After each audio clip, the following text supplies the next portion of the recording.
Listo. Es que va a empezar pronto, ya. Listo. Buenas tardes, bienvenidos, bienvenidas a la sesión del día de hoy del diplomado con el tema Tlatelolco. Voy a presentar un poco de la semblanza curricular de nuestra invitada del día de hoy, la arqueóloga Lucía Sánchez de Bustamante. Ella es arqueóloga por la Escuela Nacional de Antropología e Historia, la ENA. Ha trabajado en Tlatelolco por más de 10 años. Se desempeña como coordinadora de los museos de acervos arqueológicos del Centro Cultural Universitario Tlatelolco de la UNAM desde el año 2013, llevando a cabo actividades académicas, de difusión y de gestión culturales. Con anterioridad fue responsable de la zona arqueológica Tlatelolco, donde llevó a cabo actividades de conservación integral, difusión e investigación. Fue asesora del Seminario Taller de Conservación Arqueológica de la Escuela Nacional de Conservación, Restauración y Museografía de Lina, desde el mes de junio de 2017, y profesora de diversas asignaturas de la carrera de Arqueología de la ENA. Ha concluido la maestría en Historia del Arte, con especialidad en Arte Indígena Americano en la UNAM. Ha cursado, entre otros, los siguientes estudios adicionales: Máster en Museología y Museografía. Diplomado Peritaje en Ciencias Antropológicas 2018, CNA-INA. Diplomada en Comisariado y Manejo de Colecciones, primera edición, abril-diciembre 2016. Curso Comunicación Accesible para Todos en Museos y Centros Culturales, julio 2015, por el Centro Cultural España. Curso Gestión del Riesgo de Desastres en Instalaciones Museográficas, en diciembre del 2012, por la Subdirección de Protección Civil, INA. Curso Debates recientes en la gestión del patrimonio arqueológico a nivel mundial, septiembre 2012, Escuela Nacional de Antropología e Historia. Entre otras conferencias y artículos, es pertinente mencionar algunos de ellos como Conferencia Museos Arqueológicos, Acercamiento a los Sentidos. En la 7ª reunión, Reflexiones sobre Museos Universitarios, el 17 de abril en el Museo de Antropología de Jalapa, Universidad Veracruzana. También con la conferencia Tlatelolco, el Imperial Colegio de la Santa Cruz y la República de Indias, conjunta con el arqueólogo Salvador Guillem Arroyo, en el V Congreso Nacional de Arqueología Histórica, Argentina, en abril de 2012 en el Centro de Arqueología Urbana de la Facultad de Arqueología, Diseño y Urbanismo en la Universidad de Buenos Aires, Argentina. También el libro Visiones de la Arqueología en el siglo XXI. Simposio Román Piñachán, 10 años de memorias. Coordinación editorial, Lucía Sánchez de Bustamante, Joel Santos Ramírez, Iván Urdapilleta, Camal y América Malbrán, Porto, INA, México 2013. El artículo Tlatelolco 2007-2012, en memoria 2007-2012 de la Coordinación Nacional de Arqueología, Coordinación Nelly Robles García, INA 2012. Y también el libro Museo de Sitio de Tlatelolco, coordinación editorial, María Teresa Uriarte Castañeda, Salvador Guillem Arroyo, Mariana Fabila Vázquez, Lucía Sánchez de Bustamante, coedición de INA UNAM en México 2012. Es un placer contar con su presencia el día de hoy. Muchas gracias, bienvenida. Muchísimas gracias. Ya me dio pena con toda la presentación, era para borrar un montón de cosas. Pero muchísimas gracias por la invitación de nuevo en otra edición del diplomado y para compartir pues el trabajo que hacemos y los sitios y las maravillas que tenemos en nuestra historia del México antiguo. Gracias realmente a ti, Luis Humberto, por la invitación.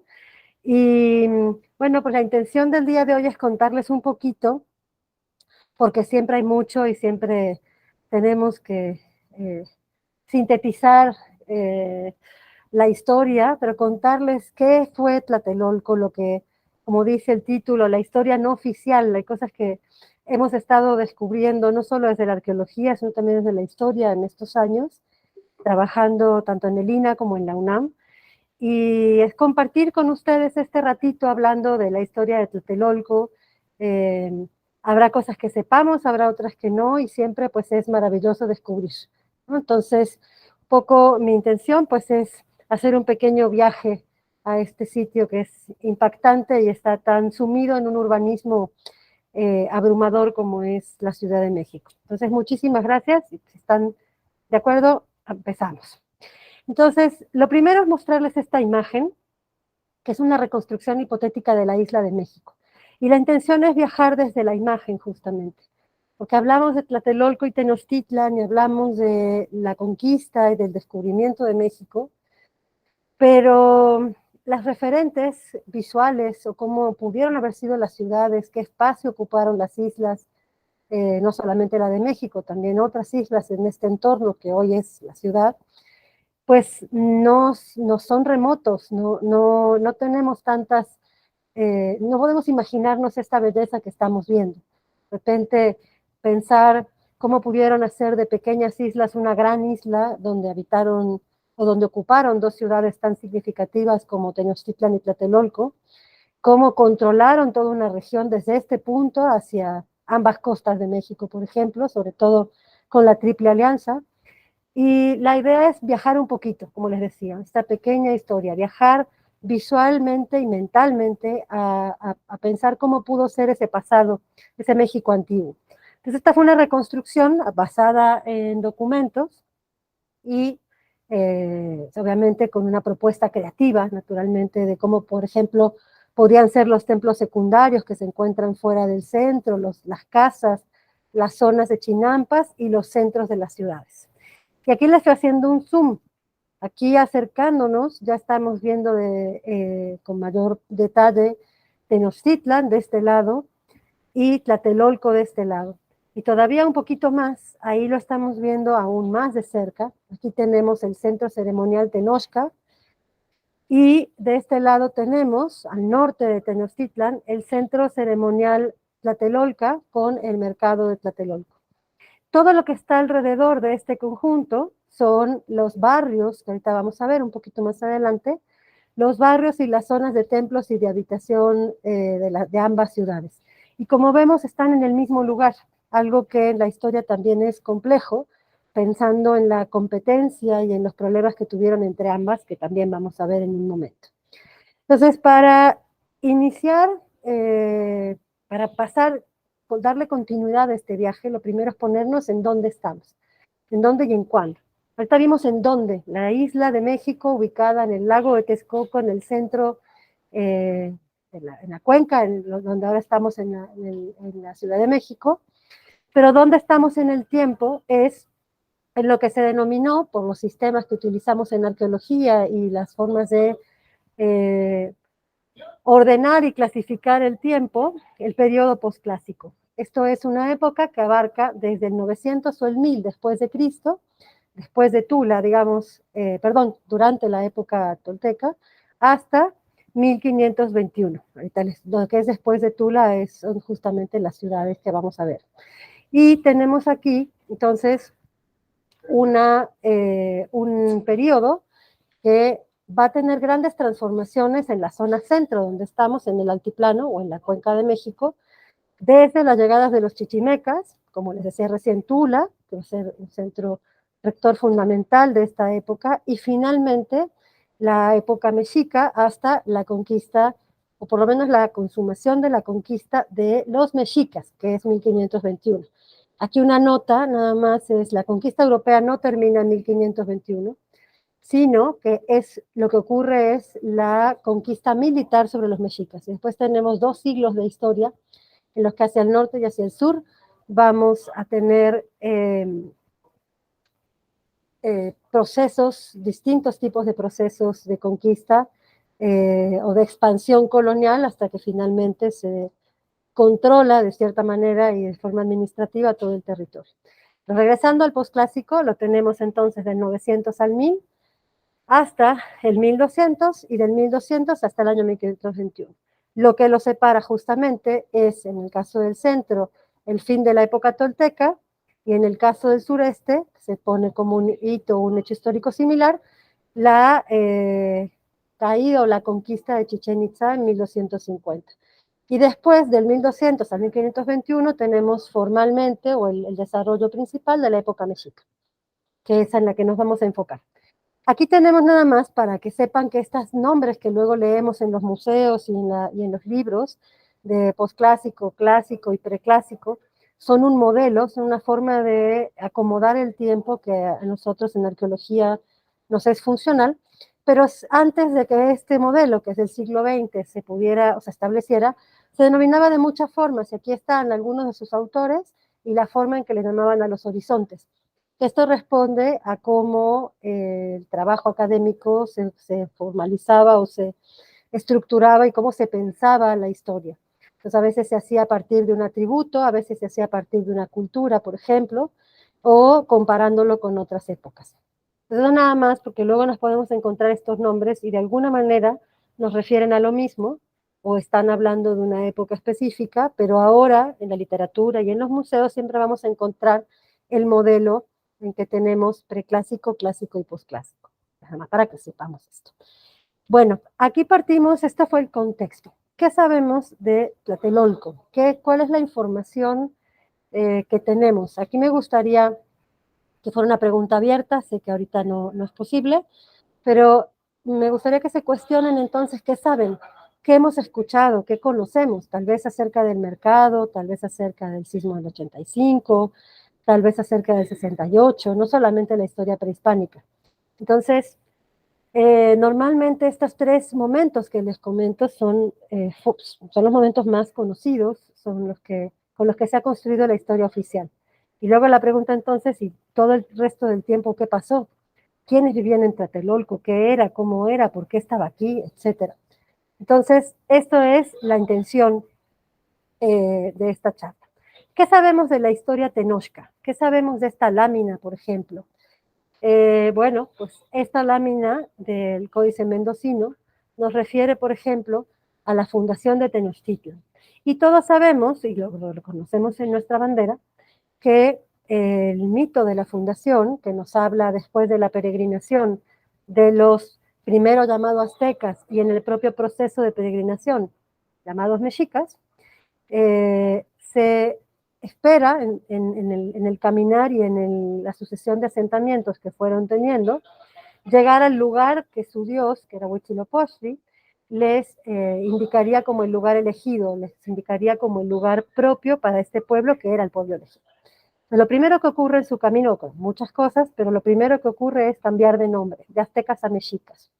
Y lo segundo es que en el camino ellos deben pasar una serie de hechos y ocupar tierras que son de otras culturas y por lo tanto de alguna manera ser tributarios o estar bajo el poder de estas culturas, hasta que finalmente llegan a donde ven esta imagen o esta composición de el águila posada en un nopal devorando una serpiente. La cuestión incluso de esta imagen, que nos dicen que finalmente es una referencia al mito fundacional que legitima el lugar donde se fundará la ciudad, es que incluso tienen que esperar el momento en el que les dicen, ahora sí, puedes pasar o sea, puedes acercarte a este lugar porque ya sabían, ya lo habían detectado previamente antes de finalmente fundar. Y es un lugar que no está solo, es decir, es propiedad o posesión de los que en ese entonces, antes del poderío mexica, iban a ser los centros rector de la cuenca, que eran los tepanecas, la población de Azcapotzalco. Entonces tienen que pedir estas tierras, las legitiman, fundan su ciudad, y con el tiempo, como lo vamos a ver, ellos van a sacar o quitar del poder a esta comunidad y van a tomarlo como cabecera, sobre todo de la Triple Alianza. Entonces sabemos toda esta historia, nos la cuentan y esta es la historia oficial. Ahora bien, ¿y qué sabemos de esta historia? ¿Qué sabemos de la fundación de Tlatelolco? Entonces, partimos de reconocer que tanto tlatelolcas como tenochcas son mexicas, es decir, vienen en este grupo de la peregrinación desde este norte mítico, de este referente mítico, hasta el lugar elegido. Ahora bien, sabemos también que en el mito fundacional tenemos estos elementos o estos componentes, el águila, el nopal y la serpiente, designando o marcándole a los líderes del grupo el lugar donde debían fundar y que por lo tanto estaría legitimado. Pero en Tlatelolco tenemos este referente que ven en la imagen, en las ordenanzas de Cuauhtémoc, que hacen alusión a una composición equivalente. La diferencia es qué se funda primero y cuándo se funda. Entonces, en esta imagen lo que vemos es en la parte inferior, les estoy marcando con el cursor, el montículo de arena, el montículo que caracteriza a Tlatelolco, que también lo vamos a volver a ver. Tenemos aquí un chimali, un escudo, un macuahuitl y una lanza. Y estos elementos aparecen para la población, que será la población tlatelolca, en el lugar de origen de un remolino que se forma en el cielo. Cuando el grupo, en la versión oficial, se enoja con la distribución de las tierras tenochcas, de lo que a ellos les tocaba, de los barrios de Tenochtitlan, y deciden separarse del grupo y se ven este tornado o este huracán, perdón, y deciden seguirlo hasta su origen. Su origen estaba al norte de Tenochtitlan. Y en este punto encuentran los elementos que, al igual que los elementos tenochcas, serán los elementos o la imagen simbólica que va a legitimar el lugar de fundación Tlatelolca. Entonces, estos aparecen sobre un montículo, que justo a eso alude el nombre de Tlatelolco, un montículo de arena, y esta composición, incluso en esta escena, es un águila coronada, es la que dará legitimidad a la fundación. Es interesante en este punto que otra de las versiones menciona que en lugar de un águila es una culebra, y en un momento más vamos a ver por qué. Ahora, pues ya sabemos que tenemos un equivalente, que tenemos dos ciudades fundadas con una legitimación simbólica. No sabemos qué fue primero, cómo pasaron las cosas, vamos a tener algunos datos por ahí en breve, pero el punto es que, por ejemplo, este mito fundacional para Tlatelolco es muy poco conocido. Y sin embargo, esa composición que acaban de ver, la tenemos la tenemos en la puerta lateral de la iglesia, que se encuentra en la Plaza de las Tres Culturas, y nuestros días vienen, o cuando vengan a visitarnos. La tenemos tallada en la piedra, encima de la puerta, con algunas adecuaciones por la propia época de su elaboración, pero que finalmente nos refieren a la importancia de los elementos identitarios o simbólicos para Tlatelolco. Entonces, eso pues, es algo que de las cosas es de esta historia no oficial que tenemos ahí. Luego aquí tienen estos puntos en donde vemos el nombre, los diferentes nombres de Tlatelolco, las diferentes formas en las que se encuentran. Y hay una constante, y esa constante es la materialidad que acaban de ver en el emblema o en el topónimo. Bueno, esa es la composición fundacional. Ahorita en la siguiente lámina ven el topónimo. Entonces, ahí tenemos la referencia a la arena, al tlatel o montículo, que es como se llama, redondo o redondeado de arena. También era como una península, entonces también se le decía nariz de arena.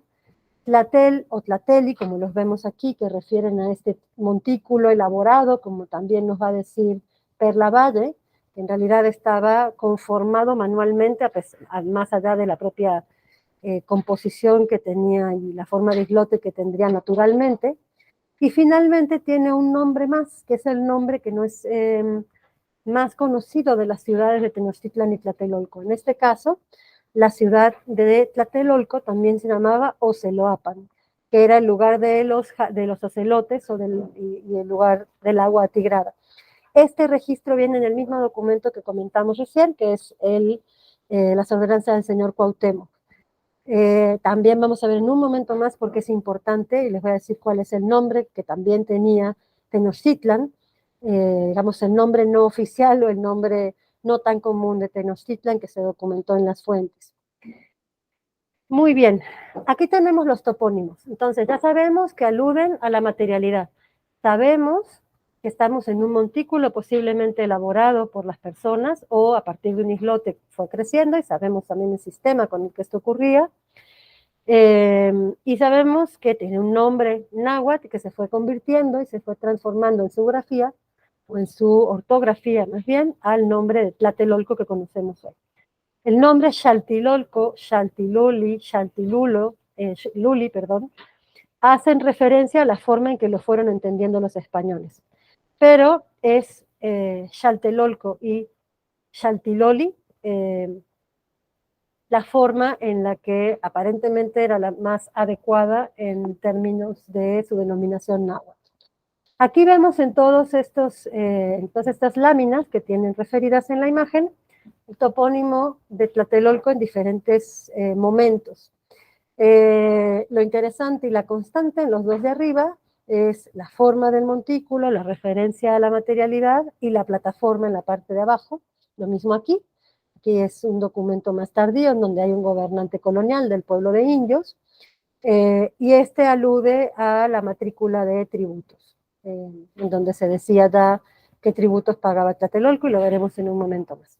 De abajo tenemos algo interesante que nos habla también del otro nombre de Tlatelolco. Sigue estando el montículo con la plataforma, aquí incluso tiene uno de los templos, pero tenemos esta textura que es distinta, intencionalmente distinta, porque incluso hay quien lee en esto arcilla y arena, pero aquí es claramente, o parece ser, como se ha interpretado, que más bien parece la piel de un felino, la piel de un ocelote. Y recordemos que el otro nombre de Tlatelolco es Oceloapan. Y bueno, en este lámina en particular, pues está incluso el animal allí. Aquí está su primer gobernante registrado, y lo que estamos viendo en estas imágenes es la construcción registrada en el Códice Azcatitlán del primer templo mayor de Tlatelolco. Hay otra más. Hay propuestas de cómo se pudo haber escrito el náhuatl, que esto se ha referido sobre todo para topónimos, y se ha encontrado con cierta congruencia para documentos del siglo XVI, códices coloniales, pero lo que proponen quienes desarrollan esta propuesta de la escritura náhuatl, y ahí tienen la referencia en la parte inferior, es que aquí podemos leer el nombre. Entonces aquí lo tienen representado, este es el códice en cruz, y aquí lo que tenemos es el tlatel o el montículo con la marca de la materialidad, tienen cómo se lee este elemento, los labios con los dientes que se leen, se pronuncian tla, y el referente del lugar que es co, que lo conocemos para muchos otros lugares. Entonces lo que nos proponen es que el nombre transliterado, es decir, tal cual como lo vemos, es Tla-Tlatel-Co, y que esto como una transcripción se puede traducir o se puede transcribir más bien Tlatelolco. Entonces manifiestan que así estaba escrito, o así se podía ver como un sistema de escritura náhuatl. Esto es muy discutido. El artículo que tienen ahí referido es uno que se publicó cuando se hizo el Museo de Sitio, que si gustan se los podemos compartir para que puedan ser parte de esta discusión. Entonces, tenemos dónde, cuándo y qué, y quién, dado caso, con los tlatelolcos. Y me gustaría ahora entrar un poquito en la historia mexica, incluso en la historia premexica. Este esquema me parece que es muy ilustrativo de esta secuencia, porque aquí vemos no solamente los momentos que les decía de este modelo, de la denominación de la cronología, el clásico, el posclásico temprano y el posclásico tardío, vemos lo que llamamos, como llamamos a los materiales de esta época, que puede ser confuso porque los materiales se llaman azteca, aunque el grupo no debe denominarse así, porque en su propia historia cambian el nombre, y como esta secuencia incluso es anterior a lo que nos dice,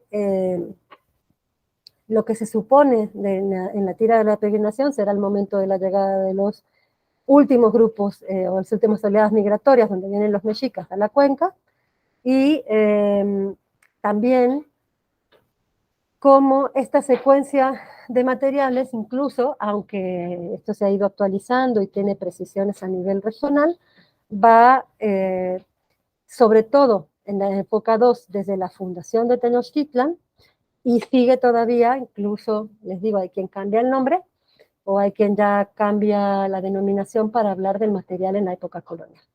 Pues aquí tenemos los años o la secuencia de los nombres que nosotros les damos a las fases y a los materiales que encontramos en esas fases. Aquí nuestras fechas para poderlo vincular. Y aquí los años mexicas a los que estos hechos aluden.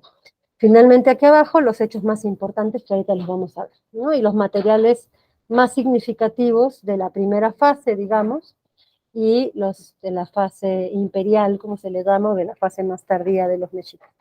Aquí no les hablo solo de Tlatelolco porque no podemos separar la historia de Tenochtitlan y Tlatelolco de forma tan tajante. Esta historia es una historia común. La diferencia, en dado caso, como lo dice esta lámina, aunque está muy chiquito, es que Tenochtitlan se va a fundar aquí y Tlatelolco se fundará aquí. Sí, esa es la historia oficial. Pero hay muchas cosas que tienen en común y otras tantas que son muy, muy diferentes. Entonces, que no sabemos justo en esta narrativa oficial. Les decía que es historia mexica, pero un poquito antes. Cuando uno lee las crónicas, nos dicen, las fuentes, perdón, nos dicen que en la zona que ocuparon los mexicas en general, y los tlatelolcas en particular, que tienen sus propias crónicas, relatos escritos, ya en la época colonial, no había nada, eran lugares muy difícilmente habitables y no tenían ni siquiera recursos. Pensemos que más allá de las obras y conforme pasó el tiempo, el agua era salobre, y había muchos problemas y fue una constante para ambas ciudades, un problema a resolver. Era constante el problema, perdón, con el agua de consumo, con el agua dulce.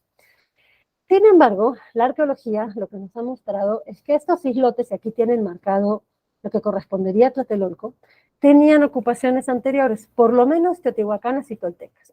Entre las obras o las piezas que se han encontrado en excavaciones hay piezas, muy pocas, pero hay piezas teotihuacanas, y hay por lo menos uno de los casos, que es en el caso de Nonoalco, en el extremo, ahorita les voy a mostrar dónde está en el esquema, mejor en el mapa, una de las dos grandes islotes que conformaron Tlatelolco, se encontraron ocupaciones toltecas, se encontró, perdón, o que refieren a ocupaciones toltecas, una ofrenda con cráneos y piezas también toltecas. Posteriormente a eso, se habla de población tepaneca, es decir, población de Azcapotzalco, aunque no eran asentamientos permanentes. Y se dice que en Tlatelolco también pasaban los pescadores y aquí había actividades económicas, es decir, de pesca y se preparaban las redes, etcétera. Pero bueno, eso no dejaría tantas evidencias arqueológicas, eso es del documento. Pues tenemos gente que de alguna manera habitó este espacio, tal vez sin modificarlo tanto, y posteriormente lo van a ocupar y transformar los grupos mexicas. Entonces, hay un antes del que tal vez tenemos muy poca información arqueológica o no se ha encontrado todavía tanta, pensemos que estamos, les digo, en una urbe inmensa, ¿no? Que es muy difícil ya en algunos contextos recuperar esa información, pero se ha hecho también muchísima arqueología y nos ha dado todo esto. Entonces, les decía recién, estaban estos islotes, Tlatelolco, por lo menos en lo que refiere González Rull, que es uno de los que hace los salvamentos cuando se construye la unidad habitacional Nonoalco-Tlatelolco, encuentra evidencias de estas poblaciones, incluso encuentran restos de megafauna, que eso correspondería a otra época, y desde esas investigaciones y trabajos posteriores se reconstruye lo que vieron al principio, que era el contorno o la isla de México, que es la que vio Hernán Cortés. Entonces nos dicen, ok, los islotes primigenios, lo original antes o justo en el momento de la llegada de los grupos, va a ser este islote de Tenochtitlan, y de este lado, al norte de Tenochtitlan, la isla o islote de Tlatelolco y la isla o islote de Nonoalco, que van a conformar después, en este contorno que estamos viendo, formalmente la isla de México.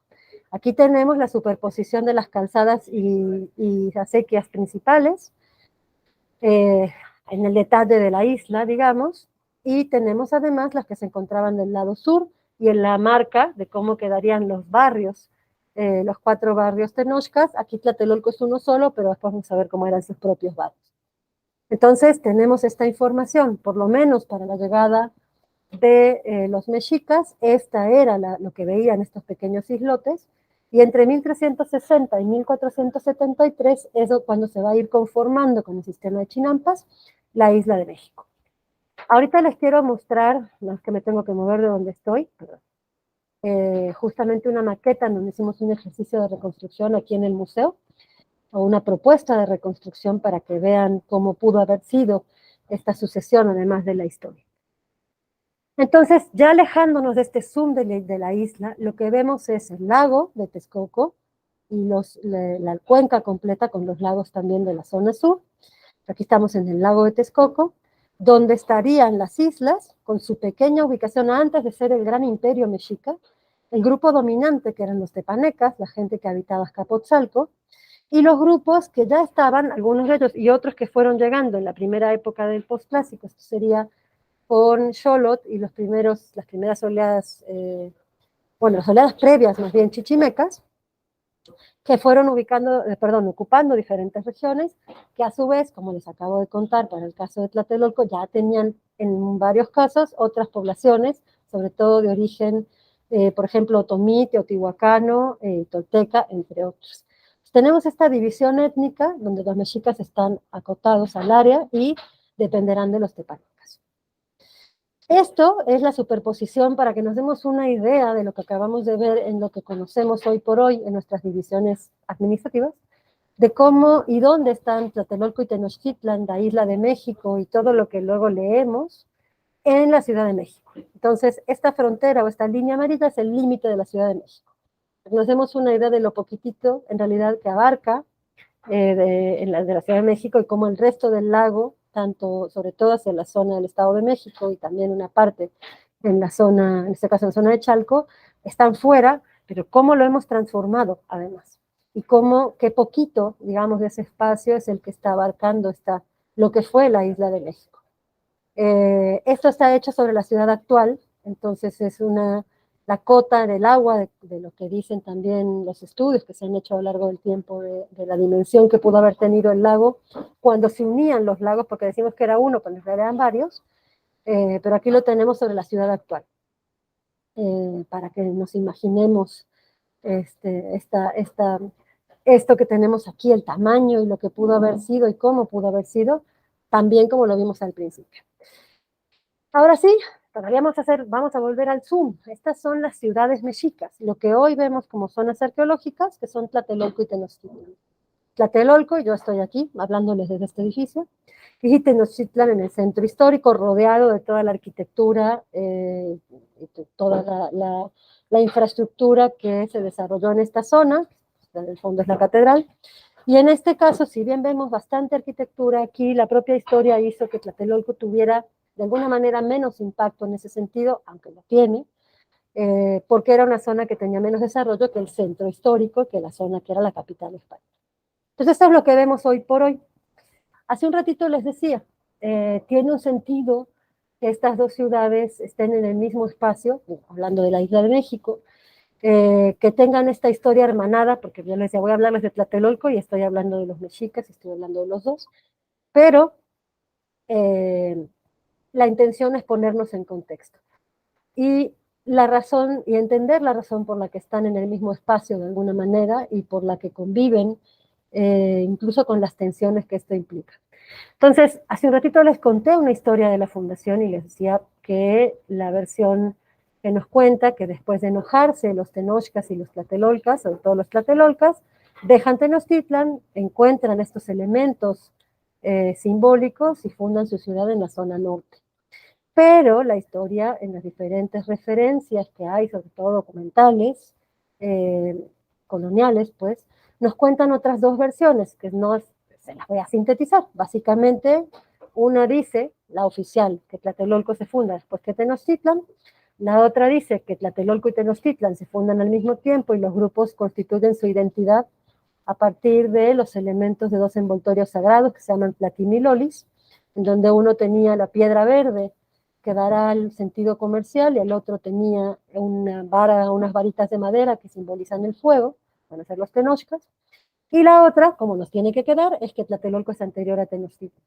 La arqueología no es clara en ese sentido, no tenemos una fecha que las excavaciones hayan arrojado que nos permita dirimir el conflicto, y siempre es muy divertido que cuando sale algo más antiguo en una ciudad, poco después sale algo más antiguo en la otra.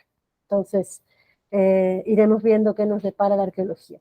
Lo que sí es que las excavaciones aquí en el Templo Mayor de Tlatelolco nos dan ocupaciones incluso, aunque no es información que todavía esté publicada, pero nos dan ocupaciones anterior a la época mexica. por lo menos si los fechamientos han salido bien. Pues tenemos estas tres versiones. La otra cosa que les dije es que la ciudad de Tlatelolco se llamaba Oceloapan. Y si vemos y pensamos en los topónimos que habíamos, que estaban en las láminas anteriores, esto tiene un sentido en un modelo o en una explicación planteada por el doctor Alfredo López Austin, que habla de cómo se organizaba el espacio o la cosmovisión para los nahuas, dentro de los que están los mexicas. Y esto habla de un modelo que se llama el sistema de opuestos complementarios. Entonces, esto habla del equilibrio, de cómo se concebía que el espacio, y en todos sus niveles, hasta el nivel individual, se estructuraba a partir del equilibrio, de lo opuesto. Entonces, si Tlatelolco era el lugar de los ocelotes, Tenochtitlan era el lugar de las águilas. Y entonces, si Tlatelolco es Oceloapan, Tenochtitlan es Cuauhmixtitlan, el lugar de las águilas. Y si vemos en esta tabla, tenemos componentes o elementos que nos van a hablar de esta oposición conceptual que existe. Norte se opone a sur, nosotros en Tlatelolco estamos en el norte, Tenochtitlan desde aquí está en el sur, tienen esta relación simbólica, y tienen los demás elementos. El nombre Oceloapan refería al agua tigrada, aquí es húmedo, es agua, en Tenochtitlan es fuego, aquí por lo tanto lo que se asocia en esos elementos es la noche, allá el día, aquí lo femenino, allá lo masculino, y cada uno de los componentes que ustedes ven en la tabla. Un punto importante es, por ejemplo, la mención de Tezcatlipoca, que va a estar asociado al comercio, y en el caso de Tenochtitlan, la mención de Huitzilopochtli, que va a estar asociado, como ya sabemos, a la guerra. Entonces son esta complementariedad. Eso podría entenderse en el campo simbólico, por qué las dos ciudades están en este mismo espacio a pesar de todos los problemas, por qué se separan y cómo se complementan simbólicamente entre sí. Y luego los 4 puntos que tienen arriba, donde dice fundación y legitimación, también es un modelo que busca explicar, en el caso de los Altépetl o de las ciudades del altiplano, cómo construían su simbolismo. Tenían que tener una identidad étnica, que en este caso era tolteca chichimeca, lograda a partir, una de su propio origen, y la segunda a partir de matrimonios. Tenían que tener un linaje de tlatoanis o de tlatoques, perdón, establecido, que se hizo en el caso de Tlatelolco a partir de los tepanecas y en el caso de Tenochtitlan a partir de los culuas, es una diferencia muy importante, un lugar propio, Tenochtitlan y Tlatelolco, y el reconocimiento de los demás para ser un Altépe. Estos 4 puntos los fueron logrando con el tiempo y dio origen formalmente a estas 2 ciudades como ciudades o como Altépe, no nada más como el lugar a donde llegaron y empezaron a construir. Después ya fueron autónomos, un poquito de tiempo después, y obviamente ya la historia que tal vez es más oficial, o la historia que más conocemos. Aquí tenemos de nuevo la relación de los asentamientos con los asentamientos tepanecas y de los demás grupos en el entorno, solo para recordar dónde estaban y cómo esta insularidad les jugó a favor y en contra. Pensando en un principio, además, que estamos en una zona en donde ellos todavía no tienen el poder. El zoom a este islote, nuevamente, si se fijan, estoy entrando y saliendo del islote para ubicarnos en el espacio. Nos muestra cómo eran estos barrios que vimos en el esquema anterior. Aquí estamos viendo el centro ceremonial, Tenochca, los 4 barrios en que se dividió, y Tlatelolco, su centro ceremonial corresponde aquí, este sería Nonoalco, y los barrios en los que se dividió. Esta que estamos viendo, sin embargo, alude ya a la división colonial. Estos espacios están en blanco o no tienen números, porque aquí ya se había hecho la redistribución con la traza española, es decir, ya con la conquista. Sin embargo, es uno de los registros que se ha trabajado mucho, que nos permite identificar todos los barrios y sus subdivisiones, tanto para Tenochtitlan como para Tlatelolco. Finalmente, les mostraba hace un momento, me voy a regresar un segundo, que aquí están acotados a la insularidad. Esto es antes de la Triple Alianza. Y aquí los tenemos después de la Triple Alianza. Aquí tenemos los 3 componentes de la Triple Alianza, aunque los de Tlatelolco no forman parte de ella estrictamente, estos sí, los mexicas, los tenochcas.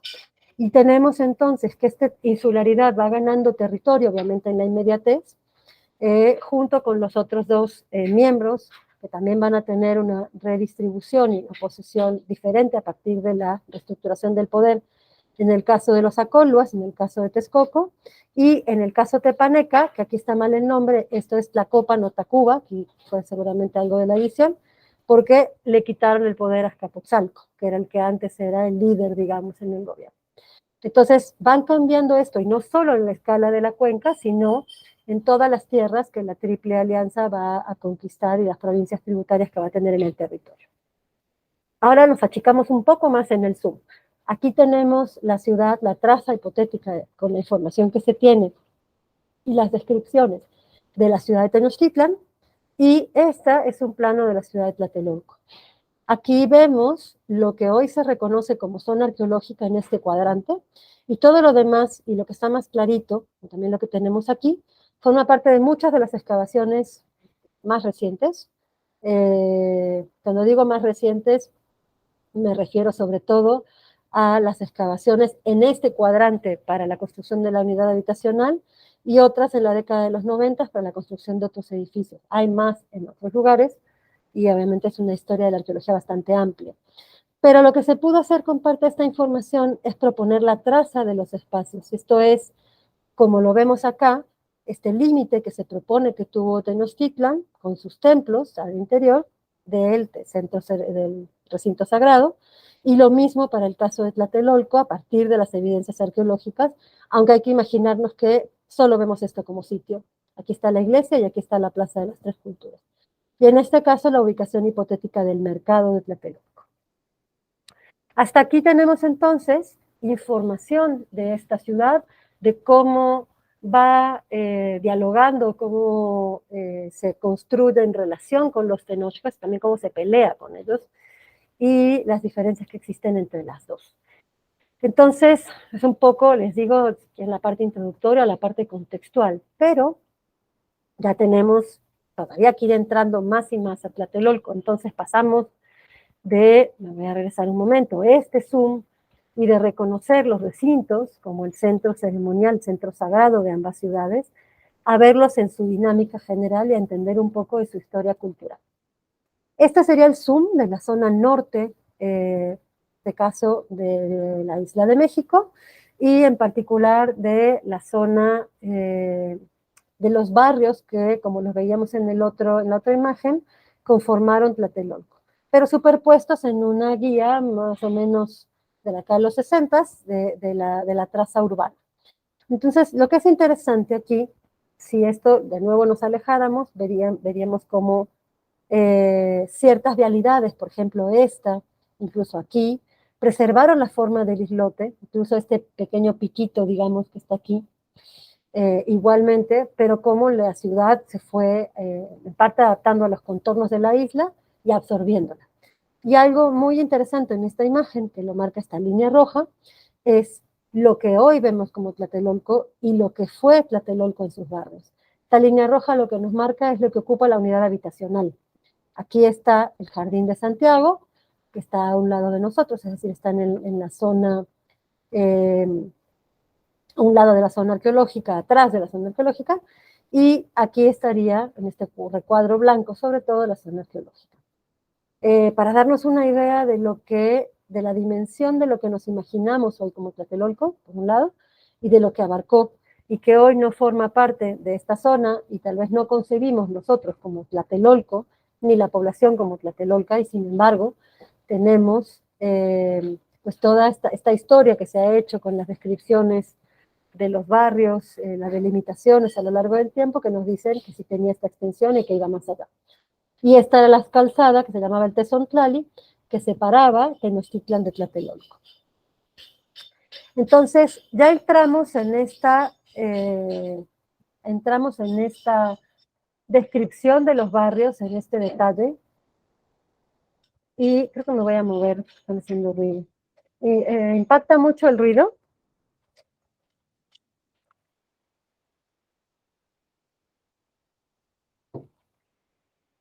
Dame un momento. ¿Perdón? Que si impactaba mucho el ruido que estaban haciendo atrás de mí. No, no se oye nada más que tu voz. Ah, bueno, ya me moví. Igual me acerco a la maqueta, que yo lo escucho muy cerca. Sí. Pero les sigo contando. Voy hablando y bajando escaleras. Va. No debo hacerlo, pero lo voy a hacer. No te vayas a Gracias. meter, no te vayas a sacar, por favor. Perdón la interrupción. Entonces, nos acercamos ya a la ciudad, les decía, y quiero, a partir de ponernos en todo este contexto, platicarles la historia a detalle, los momentos de lo que nosotros le llamamos historia cultural. Y esta historia cultural la solemos organizar a partir de los gobernantes o a partir de las etapas. Entonces tenemos aquí esta comparación entre Tlatelolco y Tenochtitlan, de nuevo, solo para entender qué está pasando de uno y otro lado, y las etapas constructivas, como también las clasificamos, en las que va creciendo la ciudad desde su origen, en la etapa 1 en ambos casos, hasta la etapa 7. ¿Seguros que no se escucha? Perdón que interrumpa con eso. O me No. avisan si molesta. No, está bien. Va, perfecto. Sin nada.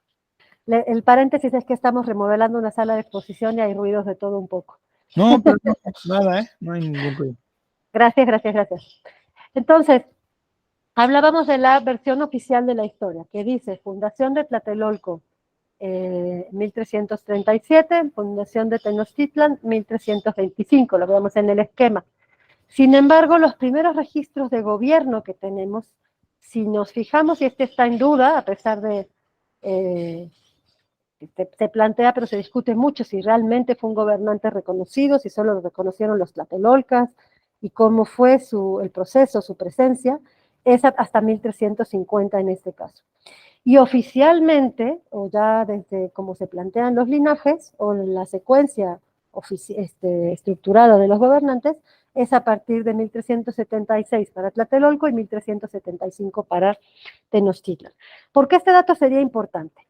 Porque si hubiera un primer gobernante en Tlatelolco ya reconocido, lo que se habría constituido sería el poder legítimo del Altepetl, el linaje de los tlatoques. Y eso significaría que Tlatelolco se había constituido como una ciudad antes que Tenochtitlan. Obviamente esto lo dejo como tema de discusión. No hay acuerdo en que sí haya sido el primer gobernante, se sabe que no lo reconocieron las dos ciudades, aparentemente solo Tlatelolco y no como un Tlatoani, todavía no tenemos esta figura, sin embargo sí tendríamos ya el linaje establecido. Entonces el primero que vamos a encontrar es Coahuapitzáhuac, el hijo de Tezosomoc, el gobernante tepaneca, y el linaje que va a heredar de él en este primer punto hasta Moquihuix como gobierno autónomo y después de eso con cónsules, porque Tlatelolco fue conquistado. Y en el caso de Tenochtitlan empezamos con Acamapixtli y la secuencia de gobernantes hasta Moctezuma II y Cuitláhuac en el proceso de la conquista, después de los cuales va a entrar Cuauhtémoc como gobernante de ambas ciudades. ¿Esto de qué nos sirve? Para más o menos ubicar los tiempos, los años que veíamos en el esquema y también asociarlos con la secuencia arquitectónica. Ambas ciudades van a tener, no me voy a regresar al esquema, al esquema bueno, sí lo haré, estamos tranquilos. Si lo vemos, es más fácil verlo aquí, ambas ciudades tienen una estructura similar, no igual, pero tienen un sistema arquitectónico, un sistema constructivo similar que nosotros para describirlo decimos que son como las capas de una cebolla. Cada uno de estos templos fue creciendo sobre sí mismo, en algunos casos sí se desplazaba por el propio tamaño, es decir, se quedaba en otro punto, pero el templo mayor no. Y entonces este templo crecía a veces solo en su fachada y muchas veces en toda la forma, y nos daba, si nosotros vemos esto desde arriba, un templo que podíamos tener en una época, que esta es la época 2, por ejemplo, de este tamaño, y la siguiente época nos iba a dar todo este perfil que tenemos aquí. Y la siguiente época nos iba a dar uno más grande, y la siguiente, y así sucesivamente. Esto correspondía con, como lo vemos acá, los cambios de los gobernantes, o sea, estaba asociado a este proceso, y por lo tanto nos permite tener una secuencia de cómo fueron creciendo las ciudades, sobre todo el recinto ceremonial y particularmente el templo mayor, porque era el axis mundi, el centro de esta cosmovisión que platicábamos. Entonces sí es importante para darnos una referencia en cuanto a la arquitectura y en cuanto al desarrollo de la ciudad. Y lo segundo, en el caso de Tlatelolco, es que además, a partir del momento en el que Tlatelolco, que lo vamos a ver más adelante, pierde la guerra, cómo es como ciudad o como pueblo conquistado. y cómo esto va a impactar en su arquitectura, en sus materiales, en el mercado, etc. Entonces, vamos a ver esta historia cultural para contarles un poco de Tlatelolco. Voy a tratar de señalarles la mayor parte de estas narrativas, de lo que pueden ver aquí, no tienen información arqueológica, es decir, nosotros tenemos de referencia a Coacoapitzáhuac por los documentos que hablan de Tlatelolco, y la propuesta que hizo Robert Barlow, uno de los investigadores de la primera época de Tlatelolco, cuando se descubrió en el año 1944, que trabajó junto con Antonieta Espejo y Pablo Martínez del Río. Él, como historiador, hizo muchos análisis de los documentos y de compilaciones que están todas publicadas, en donde fue trazando la secuencia y reconociendo y cruzando las diferentes fuentes de información. Por eso podemos decir esto. Entonces tenemos este inicio de formal del linaje en esta fase tepaneca, es decir, la fase en la que Tlatelolco está directamente asociado a Azcapotzalco. Es una fase que, al igual que Tenochtitlan, Tlatelolco, al estar en sus tierras, le debe tributo en trabajo y en obligaciones, en este caso militares, a los de Azcapotzalco, y va a participar de ciertas campañas militares asociadas a las intenciones y expansión tepanecas. Si bien no es el gran mercado en este momento, porque siempre cuando hablamos de Tlatelolco hablamos del mercado, del gran mercado, sí hay actividad mercantil. Hay que pensar que la actividad mercantil es algo que se tiene en todos, en la mayoría, o por lo menos de esta zona, en todos los sitios, en distintas escalas. La diferencia va a ser el tamaño y los alcances que va a tener posteriormente. Entonces tenemos esta primera fase, digo, donde participa, no es un pueblo o una ciudad autónoma, está en tierras que le corresponden a otro grupo, que es el Tepaneca, y por la deuda, digamos, de esta cesión de las tierras, le rinde o le rinde tributo, digamos, en trabajo, particularmente en actividad militar. Después de esta época, la segunda época que va a vivir Tlatelolco, obviamente esto con toda la cuenca, igualmente basado en los documentos, es la época de 1418 a 1431. Aquí Tlacateo, el descendiente de Coacoapitzáhuac, sigue siendo tepaneca, y va a ser pues un impulso hasta 1431 de la ciudad, va a seguir participando y obteniendo, o sea, participando en la deuda o en la obligación a los tepanecas y también teniendo distribución de tributos por su misma participación, y va a tener crecimiento de la actividad mercantil. ¿Cuál es el problema que va a ocurrir hacia el final de esta época? Que al morir Tezosomoc hay un problema de sucesión en Azcapotzalco, y aparece en la escena Maxtla, quien no está de acuerdo, según lo que dicen igualmente las fuentes, con la distribución de poder y lo que a él le toca, quiere ser el líder tepaneca y tampoco está de acuerdo con la presencia de los mexicas y la relación de los mexicas con los tepanecas, y asesina a ambos líderes de los grupos Tlatelolco y Tenochca, lo cual va a detonar la guerra tepaneca. Entonces, lo que vemos en la escena es justamente eso, arriba en la parte superior, el gobernante arriba del montículo, que ya lo vimos en otra lámina, y en la parte inferior, como lo tenemos aquí, el personaje muerto, que es Tlacateo. Entonces, este es el punto crítico en la cuenca, porque estos grupos eran dependientes, o bueno, no eran autónomos por lo menos, pero iban asentándose y desarrollándose. Estamos viendo al segundo gobernante, y en este punto va a provocar la presión y lo que genera Maxtla, va a provocar que los mexicas hagan una alianza con los texcocanos, que son los principales enemigos históricos de los tepanecas, y se enfrenten junto con otros grupos, principalmente ellos dos, se enfrenten contra los tepanecas. Y esto va a dar pie, posteriormente, tras la derrota de Azcapotzalco, a la formación de la Triple Alianza. Ahora, Tlatelolco no está en la Triple Alianza, y aquí se argumenta que no lo está por su linaje tepaneca y porque no se pronunció o no reaccionó oportunamente a esta alianza, digamos, contra los tepanecas. Por eso les decía que era muy importante la diferencia entre los tenochcas, cuyo linaje se basa en sus relaciones con los culuas, y los tlatelolcas, cuyo linaje y raíz tolteca se va a basar en su vínculo y los matrimonios con la población tepaneca. Entonces, aquí lo que tenemos es esta guerra que cambia la dinámica de los poderes, tras la cual Azcapotzalco pierde poder, deja de ser la capital y se pasa a Tlacopan o Tacuba. Tacuba como tercer componente étnico y político de la alianza, y Tlatelolco queda fuera de la alianza, aunque sea mexica, pero recibe, y ahora sí ya se constituye de alguna manera este rasgo fundamental, o que lo que creemos que se cree que es fundamental, que es el gran mercado de Tlatelolco.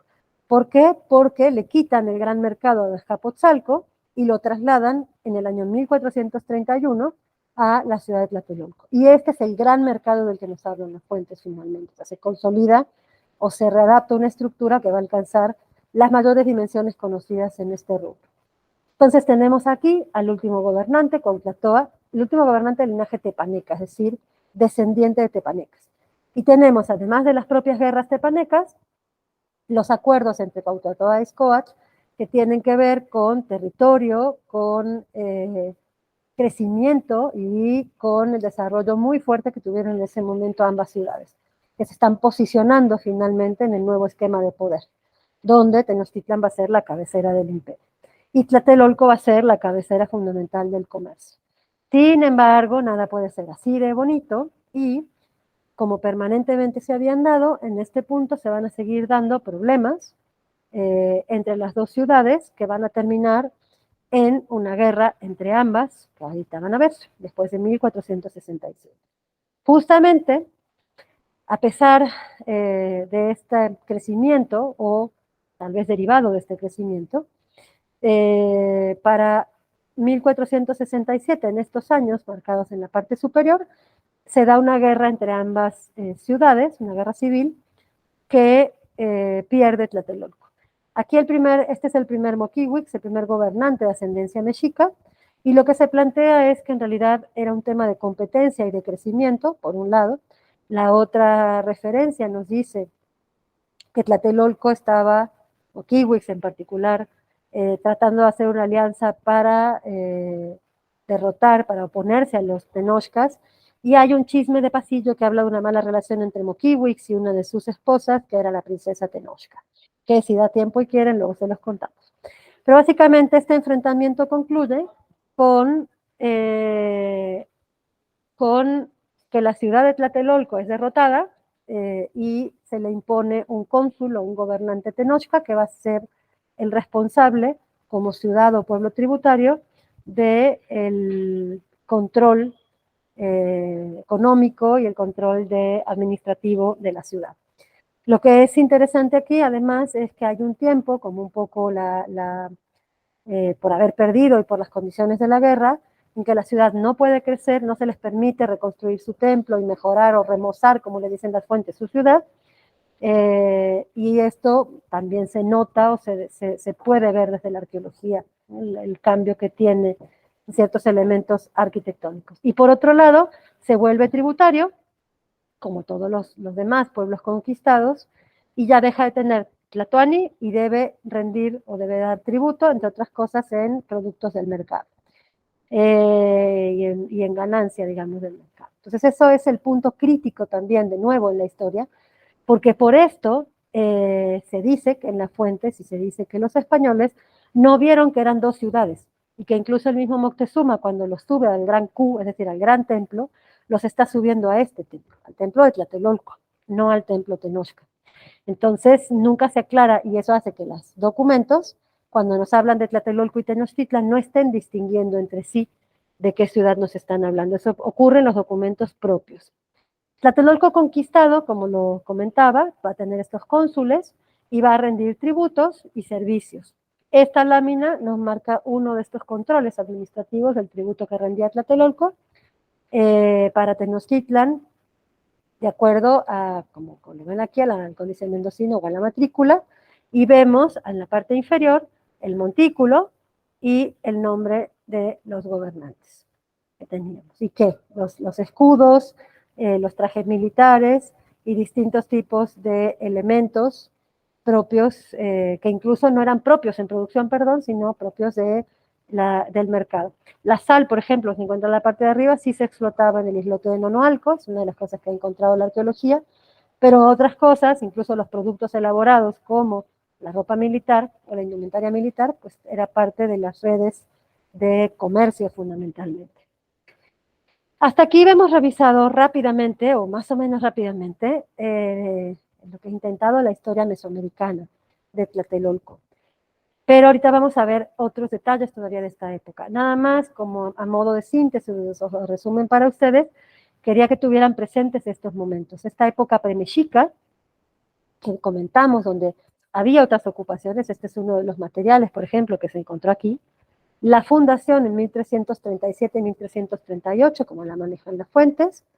Las guerras tepanecas y el traslado del mercado, que es otro hito fundamental en la historia de Tlatelolco, la pérdida de la independencia en 1473 y la época antes de la conquista en la que vamos a tener el momento, la secuencia de cónsules o de gobernantes que controlaban el pueblo tributario de Tlatelolco. Y como esto impacta, como se los acabo de platicar. Ahora, entremos a algunos detalles. El mercado. Les decía en el inicio, no es la historia oficial. Tlatelolco siempre nos dicen que es el lugar del gran mercado. Y ya vimos, el mercado llega en forma y con esta estructura, como lo vemos en el Museo Nacional, casi 100 años después de la fundación. Había actividad mercantil, pero el gran tianguis responde a las consecuencias de la guerra tepaneca sobre todo, o eso es lo que se plantea. Por otro lado, no era el único, como ya lo habíamos visto. Sin embargo, era una actividad muy estructurada, compleja, con una jerarquía incluso social específica, como vemos a los postecas, y con actividades de larga, muy larga distancia, si lo pensamos en el plano actual, media y corta obviamente también, y con una organización, una estructura y reglas muy marcadas. Que eso lo sabemos por fuentes y por propuestas de la antropología, porque excavaciones del mercado hay muy pocas y el mercado arqueológicamente no se ve. Hay excavaciones que proponen coincidir con el área del mercado y algunas inferencias que han hecho los arqueólogos, pero propiamente es algo que en Tlatelolco no tenemos a la vista. Y como veíamos en el plano, tiene en sus etapas y en el crecimiento de la ciudad una propuesta, digamos, reconstructiva o de física, de ubicación. Pero quería mostrarles esto también. O sea, Tlatelolco no era el único mercado. Las zonas de intercambio, incluso en la propia cuenca, hablando de la corta distancia o de cierta inmediatez, eran a partir de ciertos ejes rectores que se han encontrado más, y hay trabajos muy interesantes acerca de estas distribuciones y de los materiales de una u otra zona. Pues tenemos una zona muy amplia de mercado y de una red de mercados adentro del marco Tenochca, otra en la zona Colua y otra en Cuautitlán, entre otras, y cómo lo que nos cuentan los trabajos que se hacen sobre este tema basados en la arqueología es cómo hay zonas de frontera con intercambio, materiales de producción local que se encuentran de este lado y viceversa, y cómo incluso hay una cierta competitividad o control de lo que se da o no en ciertos mercados. Se está hablando del tipo de productos y de las características. Lo que tiene el mercado de Tlatelolco era su frecuencia, su tamaño y el alcance de sus redes, la complejización que logró, que obtuvo la red de comerciantes y la propia infraestructura, aunque no fuera en este sentido obra, que se logró, las redes que se establecieron. Los puntos intermedios, los mercados intermedios, la relación de los postecas, la importancia que se tenía en el gobierno y obviamente el crecimiento económico que esto implicaba. Entonces, es una actividad del mercado al que le falta mucha investigación, a pesar de que pueden encontrar mucha literatura, y creo, a título personal, que más aún en el caso de Tlatelolco, porque nos basamos en las fuentes y afirmamos el orden, los materiales, pero en realidad no tenemos referentes arqueológicos. Entonces estamos partiendo de afirmar, como se hace muchas veces en esta época postclásica, porque existen los documentos, desde las fuentes. Y sin embargo, los estudios y los materiales nos van contando una historia mucho más compleja y sumamente interesante. Otra cosa que invisibilizamos muchas veces es, ok, tenemos un mercado, pero ¿quién y cómo se hacían estos trajes? ¿Qué complejidad tenían los materiales que se vendían o que se podían intercambiar en diferentes niveles? ¿Qué materiales de la red de tributos de alguna forma y en algunos puntos entraban al comercio o al revés, porque cuando hablamos de tributo no hablamos de mercado. Entonces todo esto hay que seguirlo trabajando y ojalá se pudiera hacer arqueología también del mercado de Tlatelolco, del mercado de Tenochtitlan, aunque es más difícil por el lugar y por cómo está esa parte de la ciudad, pero fundamentalmente entender incluso la dinámica de consumo y no solo de consumo de las cosas de prestigio, sino también de las cosas utilitarias, es decir, la vajilla también que se empleaba en las ciudades. Entonces, lamentablemente, y aunque creemos que el mercado describe a Tlatelolco, la historia no nos dice eso, o la historia que conocemos no nos dice eso, pero sí nos cuenta varias cosas, de nuevo basándonos sobre todo en los documentos, que era un lugar donde había momochtlis, es decir, templos que tenían sus propias ceremonias, que tenían los jueces, que controlaban y que castigaban y sancionaban, por ejemplo, el malo pesaje de las unidades que se utilizaban, o dirimían conflictos, que había bodegas, que algún arqueólogo me decía que habían encontrado una, cómo se vinculaba esto con los embarcaderos, por ejemplo, y con las redes para transportar los materiales, cómo dialogaba la gente pensando que era un lugar de encuentro pluriétnico, que venían de diferentes regiones, la regularidad, por ejemplo, también nos plantean las fuentes, que cada 5 días se llevaba a cabo un gran tianguis y que diariamente, a pesar de que no era el gran tianguis, había 20.000 personas, cálculo a partir de las descripciones. Y obviamente, ¿cómo podemos conocer a partir de las fuentes estas características de orden, normatividad, etcétera, que se daban en el gran mercado? Entonces, tenemos poco escrito y tenemos mucho por hacer, pensando que la economía y la actividad mercantil son actividades muy complejas y creyendo que eso es algo que describe sobre todo la historia de Tlatelolco.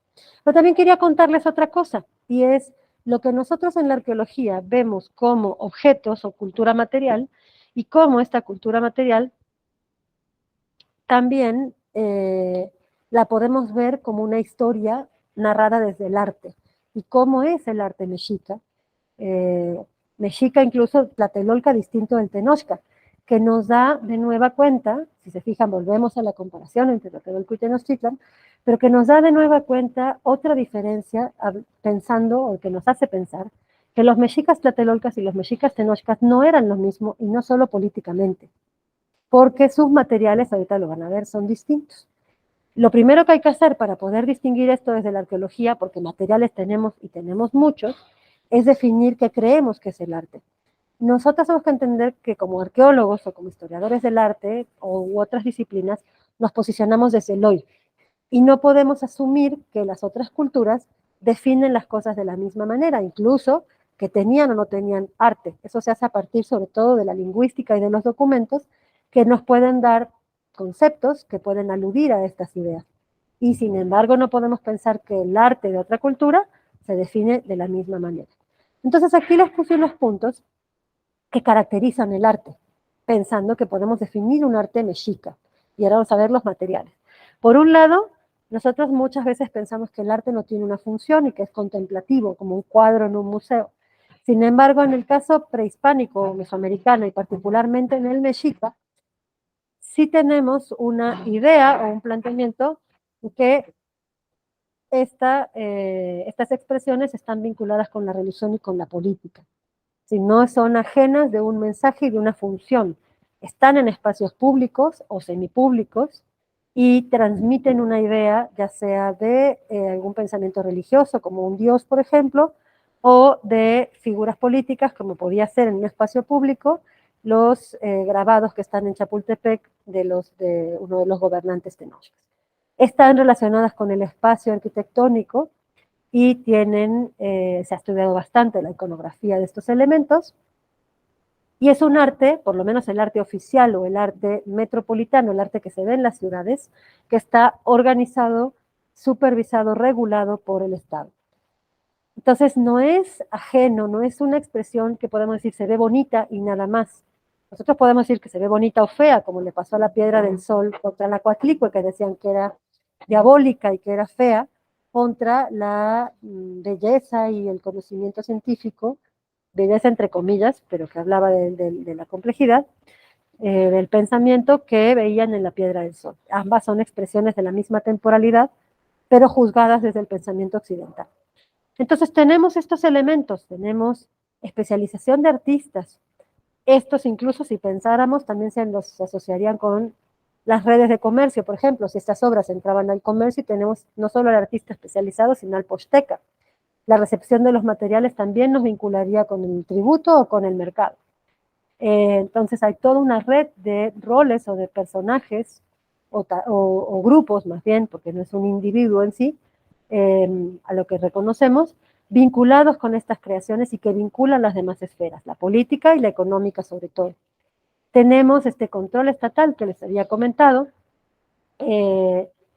pensando, o podemos pensar a partir de las temáticas que aborda el arte, que no es arte contemplativo, que no se define de la misma manera que para nosotros desde el siglo XVIII, sino que es un medio de comunicación. Y algo muy interesante es que los mexicas se les acusa, desde este lado, es decir, desde la historia de la investigación, de ser eclécticos, de no tener un arte propio, porque ellos toman de lo tolteca, de lo teotihuacano, de un estilo de esta época que se llama Mixteca Puebla, elementos y los integran.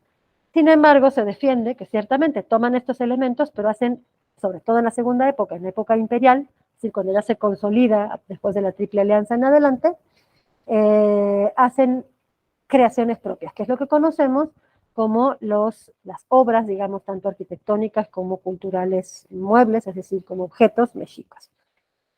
Y si se fijan, me parece interesante terminar con esto, en la parte mexica, en la parte mesoamericana, perdón, porque todas las cosas se vinculan y las vemos en estas piezas que luego conocemos en los museos. Nada más que nos han enseñado, y a nosotros como arqueólogos, desde el inicio también, a verlas como objetos arqueológicos, como objetos culturales, que sí lo son, como patrimonio, que sí lo es, porque así lo marca nuestra ley también, pero no como objetos de expresión, no como arte. Y esto es algo que quiero poner en la discusión para ver si realmente podemos acercarnos y observar, perdón, la creación de otras culturas como arte. Perdónenme. Entonces, les quería mostrar justamente estos elementos.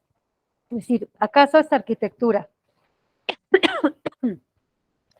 No, aquí estamos viendo el hallazgo de Tlatelolco, ahorita veremos otras fotos ya de cierre, pero aquí están apenas encontrando el templo mayor que vimos en los planos. Y este es el templo mayor en su etapa 2 y en su etapa 3. A nivel del piso, aquí están pasando los trenes que pasaban por Tlatelolco. Pero ya viendo las maquetas y reconociendo cómo eran las propuestas de las reconstrucciones, tenemos una complejidad funcional arquitectónica y una construcción simbólica de los espacios.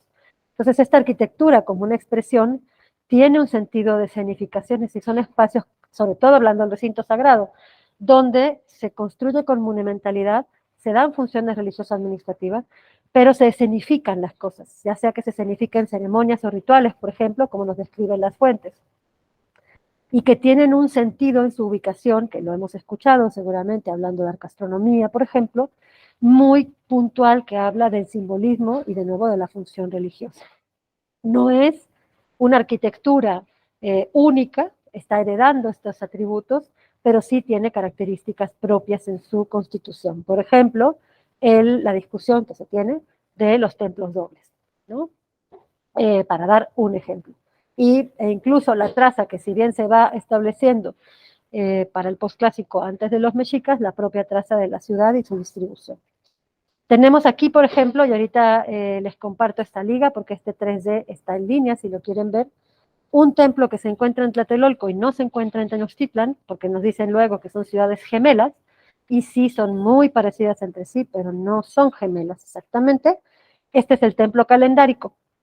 Este templo se encuentra dentro del recinto ceremonial y en estos cuadritos, que ahorita les voy a mostrar también en un video, tiene los glifos del calendario ritual, cada una de sus caras con 13, y el último estaban aquí, que están muy borrosos en este mural, estarían en la parte superior, con la pareja creadora que son Oxomoco y Zipactonal, que aquí vemos representada en el códice borbónico. Entonces este templo servía, y no tiene otro referente en otro lugar de ciudades mexicas ni en Tenochtitlan, para el manejo o la lectura del calendario ritual, del Tonalpohualli. y se encabezaba en esta parte frontal, sí, en el frente del edificio, con la recreación o la pintura de los dioses creadores, la pareja de Shomoku y Supactone, que es una expresión única. Lamentablemente el mural sí está muy deteriorado, pero se ha podido estudiar e interpretar que son ellos, que tienen el maíz asociado a la adivinación, el sahumador, perdón, y el punzón de autosacrificio. Aquí está un personaje sentado, aquí se ve la cara del otro, y esto cierra la lectura del simbolismo que tenía, por ejemplo, este inmueble en el conjunto. Tendría que regresarme al plano para mostrarles dónde está, pero digamos, está ya de este lado, no es exactamente ese, nada más les estoy dando la ubicación. Entonces tenemos este templo, por ejemplo, con pintura mural, que se retiró del inmueble y está en la zona arqueológica, en su momento, hace muchos años, en la década de los 80, y con todo este sentido de la cosmovisión, de nuevo, del calendario en este caso, como un ejemplo único, mostrándoles dos ejemplos de la arquitectura, entonces les voy a mostrar un par de 3Ds y la maqueta también, para que vean cómo se pudo haber visto, cómo pudo haber sido. La escultura Tlatelolca. Ustedes ubican tal vez visualmente o pueden buscar en el internet escultura mexica y saldrán unas obras maravillosas de arte o unas obras arqueológicas maravillosas en cuanto a su técnica y sus características, que suelen ser tenochcas del recinto ceremonial, o sea, de la cabecera imperial. Y sin embargo, en Tlatelolco, estas son el tipo de esculturas y son muy poquitas, a diferencia de esta evidencia arquitectónica única, aquí la escultura es muy poquita, que nos hablan de los atributos distintos. Habría que preguntarse por qué estas piezas, que no miden más de 70 centímetros, tienen estas características, sabiendo cómo es la arquitectura, que es muy similar, y sabiendo cómo hace escultura también el grupo Tenochca. O por qué qué razón hay para que sean diferentes. Pero estas son algunas de las materiales y de los pocos materiales escultóricos. También salieron al inicio de la arqueología en los 40, pero esos materiales lamentablemente están perdidos, o en su mayoría. Entonces, y había muy pocas esculturas también. Entonces, tenemos poco material para trabajar en ese sentido. Aquí tenemos un Hecat, que se encontró en el templo de Hecat, dentro de la zona arqueológica, que fue la tesis del director del proyecto, de Salvador Guillén. Incluso estaba en su nicho y estaba sacrificado, estaba decapitado, está restaurado. Y estas dos figuras, que son Cihuateotl, que son mujeres muertas en parto, representadas ambas con estuco y policromía. Pero es de lo poco que tenemos. Casos excepcionales, por ejemplo, de materiales únicos en Tlatelolco, porque ahorita les voy a mostrar la otra, la vajilla que les decía hace un ratito, son estas dos piezas, por lo menos de las que se tiene registro.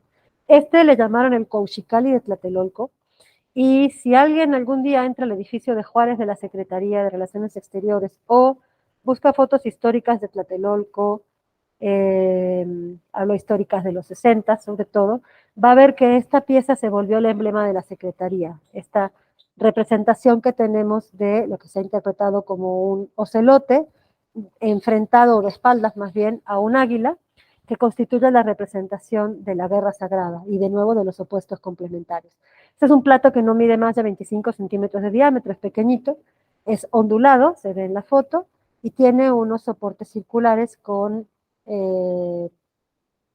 la cabeza o el pico de un águila abierto con la lengua afuera. Esto está usado en antropología, ambas piezas, pero el referente de este plato del Couchicali es que el arqueólogo que lo encontró, Francisco González Rull, lo llamó el Couchicali de Tlatelolco, es decir, el receptáculo de corazones sería, aunque sea chiquito y por cierta, o sea, no es como los Couchicalis de Tenochtitlan, pero lo hizo también, o creemos, o se lee de alguna manera que lo hizo estratégicamente. Y esto permitió en esa época en que se estaba construyendo la unidad habitacional salvar la zona arqueológica, que si bien ya estaba excavada desde los 40, como les decía hace un ratito, y se tenía conocimiento del recinto, con la unidad mucho se destruyó. Se hizo el salvamento arqueológico, pero mucho se fue perdiendo por la propia velocidad de la construcción. Y los pocos arqueólogos que había, que principalmente eran Braulio Pérez, bueno, el responsable era Francisco González Rull, Braulio Pérez y Eduardo Matos, siendo egresado recién o alumno todavía de la escuela. Entonces eran muy pocas personas para el tamaño de este conjunto, que era según las referencias, más de un, creo, si no me equivoco, 1.000.000 de metros cuadrados, ¿no? Mucha arqueología que hacer, donde teníamos una ciudad, el mercado, los barrios, las casas, etcétera, etcétera. Entonces aparece esta pieza dentro del recinto y él publica inmediatamente y la da a conocer que aparece en Cauchicali en Tlatelolco.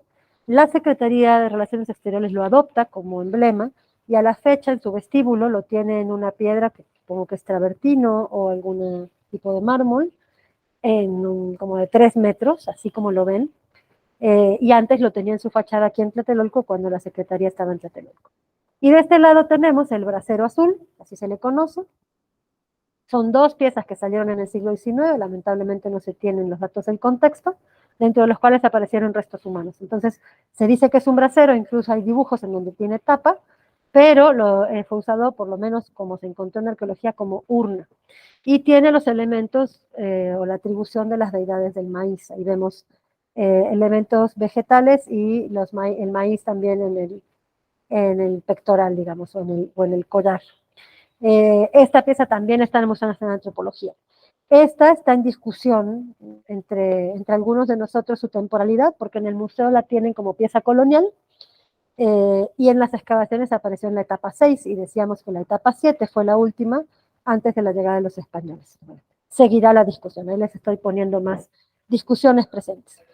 Contra esta es la otra cerámica azteca, la cerámica que le llamamos vajilla o la doméstica, que aquí en Tlatelolco, de nuevo a diferencia de Tenochtitlan, se van a cansar de escucharme decir eso, no aparece en contextos del recinto ceremonial.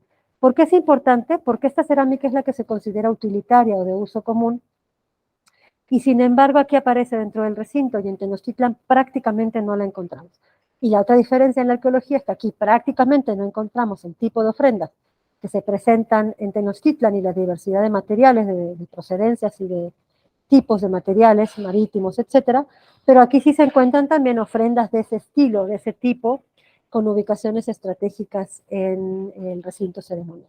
Entonces, esto es lo que llamamos cerámica azteca, que veían en el primer esquema, o estilo azteca.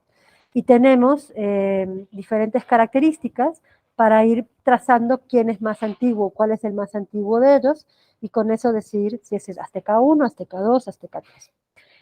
Pero es esto, es una cerámica anaranjada, que seguramente habrán visto, hay algún tepalcatito, si han estado por esta zona en lugares donde ha habido obra, esta zona me refiero a la zona centro, donde ha habido obra, por ejemplo, y a veces en otros lugares incluso fuera de la cuenca, donde tuviera contacto los mexicas, ya fuera por mercado o por enclaves, por ejemplo, o por conquistas también.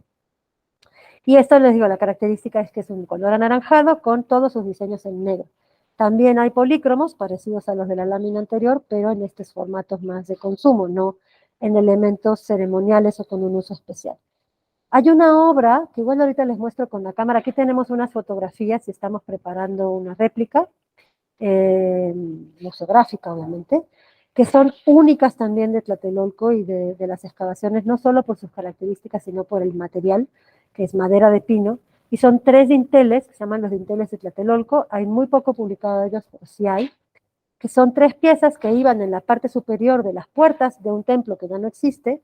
Se cree que del lado de donde está hacia el sur, digamos, desde Tlatelolco, dentro de la ciudad, donde está la Secretaría de Relaciones Exteriores actualmente, y eran las piezas que iban en la parte superior de la puerta, y se trata de una procesión de sacerdotes o de dioses, ahí hay una discusión de cómo se ha interpretado, caminando en ambos casos hacia el Olín y el disco solar que tenemos aquí. Ahorita se los voy a mostrar, me dicen si se ve o no se ve. Entonces, hasta aquí tenemos estos ejemplos de esta historia, de estos hechos históricos narrados y reconstruidos a partir de los documentos. Tenemos esta evidencia de la arquitectura, de los materiales, del desarrollo e invisibilización de una ciudad, y de cómo los arqueólogos podemos recuperar un montón de información a partir de estos elementos, sea que los consideremos desde la mirada netamente arqueológica o también que tratemos de analizar sus características culturales desde la mirada del arte. Son muy pocos ejemplos, porque me encantaría mostrarles todo, pero el tiempo también nos llevaría muchísimo más. Pero esta intención de reconocer diferentes características y contar la historia desde diferentes perspectivas o materiales. Y para cerrar, ya terminamos Mesoamericano, es contarles, pasando muy rápidamente las láminas que faltan, la historia colonial y las transformaciones de Tlatelolco. Entonces, por eso les puse Tlatelolco después del 13 de agosto. Hace un rato les decía, tenemos esta fecha fundacional 1337-1338 y la historia mesoamericana, la historia prehispánica, acabando de manera oficial en 1521. Aunque, como les dije muy al principio, el proceso de consolidación y conquista hacia el norte y hacia el sur duró incluso hasta 2 siglos más. Pero la conquista sobre los mexicas de parte de los europeos y sus aliados indígenas ocurrió o se consumó con la captura de Cuauhtémoc el 13 de agosto de 1521. ¿Pero qué pasó aquí? Justamente aquí, por ser el lugar, el último bastión, como se le dice, de la conquista o el último lugar de la resistencia, se erigió como un pueblo de indios, lo vimos en el plano de los barrios, al igual que Tenochtitlan. La diferencia es que Tenochtitlan se adaptó a la traza española, Tlatelolco fue completamente un pueblo de indios urbano que pagaba en trabajo tributo al pueblo español, y obviamente trabajó en la reconstrucción de la ciudad y en la ciudad propia, y en servicios también de mantenimiento, etc. Eran algunas de las características de los pueblos de indios que estaban en zonas urbanas. Pero, además, por ser el último bastión, fue denominado Santiago, que lo estamos viendo en esta imagen, Santiago Tlatelolco. Y Santiago era el patrono de las huestes de Cortés. Si pensamos en el rol de Santiago, Santiago Matamoros, es la figura religiosa o el santo patrono que ayuda en España, tiempo atrás, a la reconquista de España y a la expulsión de los moros. Por eso tiene ese nombre. Cuando llega a América, es el patrono de la lucha contra la herejía y es el patrono militar, digamos, o el patrono que impulsa a los militares que están con Cortés. Y por eso Tlatelolco y otros lugares también de México van a tener como ascripción a Santiago, por un lado por las campañas y las sucesivas conquistas, por el otro porque después él mismo se vuelve un patrono adoptado por los pueblos de indígenas como su defensor. Entonces tiene una historia sumamente interesante, pues a alguien le gusta. Y además hay un investigador que en este caso le llama Santiago Mataindios, en lugar de llamarle Santiago Matamoros. No se llama así, solamente al interpretar esta obra que se encuentra entre la iglesia de Tlatelolco, él ve que en lugar de moros, lo que está en el entorno abajo del corcel de Santiago son indígenas, muertos o derrotados, e indígenas a pie y también españoles, que aluden a los españoles y sus aliados. Entonces él dice que este retablo lo que refleja no es al Santiago Matamoros, sino un Santiago Mataindios como personaje colonial. Entonces tenemos este establecimiento y de una forma muy inmediata, prácticamente se discute que entre un par de meses y o sea, 2 o 3 meses o hasta el año siguiente, estamos hablando de agosto a enero, se vuelve a repoblar Tlatelolco, pedido por la propia población, se reconstruye y se convierte en el pueblo de indios de Santiago Tlatelolco. Y en este lugar se asientan los franciscanos y tienen, además de las iglesias que ven en esta imagen, que están registradas en el plano de Uppsala, o en el mapa Uppsala, un contexto muy importante y muy interesante del siglo XVI, que es el Imperial Colegio de la Santa Cruz. ¿Por qué es importante? Porque es el único lugar de educación casi universitaria que van a tener los indígenas, hijos de nobles, no solo tlatelolcas, los traían de diferentes lugares, con la intención de darles la formación. Se discute si era para ser sacerdotes, que no lo fueron. Otros, entre los que me incluyo, creemos que sí pudo haber existido ese objetivo, pero además tuvo el objetivo de crear mediadores culturales, porque estas personas nobles regresaron como conocedores de 2 mundos, hablaban, o sea, conocían la estructura universitaria de la época, que eran el trivium y el quadrivium, hablaban latín, castellano y español, y náhuatl, y fueron, entre otras cosas, abogados, representantes de indígenas, gobernantes, escribas, en el contexto de una sociedad que se estaba reconstituyendo, que fue la sociedad del siglo XVI, sobre todo la sociedad indígena. Este colegio no dura tanto como estancia universitaria, casi al final del siglo XVI, pero dura el siguiente tiempo de la colonia, como parte de las iniciativas franciscanas, intenta remontarse, pero termina siendo una escuela de primeras letras. Sin embargo, hay bastante publicado de él, a veces un poco contradictorio. Lo que sí se reitera siempre es la importancia que tuvo como casi la primera universidad que pudo haber habido para indígenas. Además de eso tenemos el Tecpan, que fue el Palacio de Gobierno. Se dice que ahí vivió Cuauhtémoc, pero este Tecpan es posterior, es del 76, de 1576. Y a Cuauhtémoc lo asesinan poco después de la conquista, las higueras. Entonces realmente sí él posiblemente ocupó el Tecpan preexistente o incluso los cuartos que tenían los palacios en el Tlatelolco, pero este Tecpan, que será el que hoy se encuentra en pie, bueno, parte de él, mínima parte de él, y que tiene una pintura mural de Siqueiros actualmente, una pintura, perdón, de Siqueiros, fue el palacio indígena durante todo el tiempo que duró hasta el siglo XIX, a inicio del siglo XIX, el pueblo de indios, posteriormente tuvo otras funciones y actualmente es museo. Entonces es un lugar sumamente interesante en este momento. También, aquí hasta el 24 llegan las propuestas del repoblamiento, aquí tenemos la imagen completa que veíamos al principio del gobernante sobre el islote, y aquí cómo se va dando la secuencia de las iglesias de Tlatelolco, la que conocemos, que está del lado derecho, es la tercera construcción de principios del siglo XVII, a la cual le quitaron todos los retablos y la pintura mural, y actualmente tiene solo el retablo de Santiago, que vieron en la otra imagen, y un San Cristóbal como pintura mural. Pero tenemos esta iglesia que incluso se llegó a decir en su segunda época constructiva, que no es la que vemos, de esa no hay registros, fue más grande que la catedral para su momento. El plano de Uppsala, como lo ven, y la referencia al Colegio de la Santa Cruz. Los materiales que se crearon en Tlatelolco, que en este contexto, que fueron entre otros, por ejemplo, el Códice Badiano y el Códice Florentino, dos documentos fundamentales del pensamiento y el conocimiento náhuatl, el Badiano de Herbolaria y el Florentino de Historia en 12 tomos, de historia, cosmovisión, tradiciones, es con lo que más se estudia la tradición náhuatl. Y además hacían las traducciones de los documentos o textos religiosos y de documentos de diferente tipo, de español a latín o de latín a náhuatl, etcétera, para toda la parte de la evangelización. Se cree que estas ciertas funciones, como por ejemplo la creación de retablos, incluso la pintura o el registro del mapa Uppsala, no lo hicieran necesariamente los alumnos del colegio, pero sí en el contexto del colegio, porque no era una escuela de arte.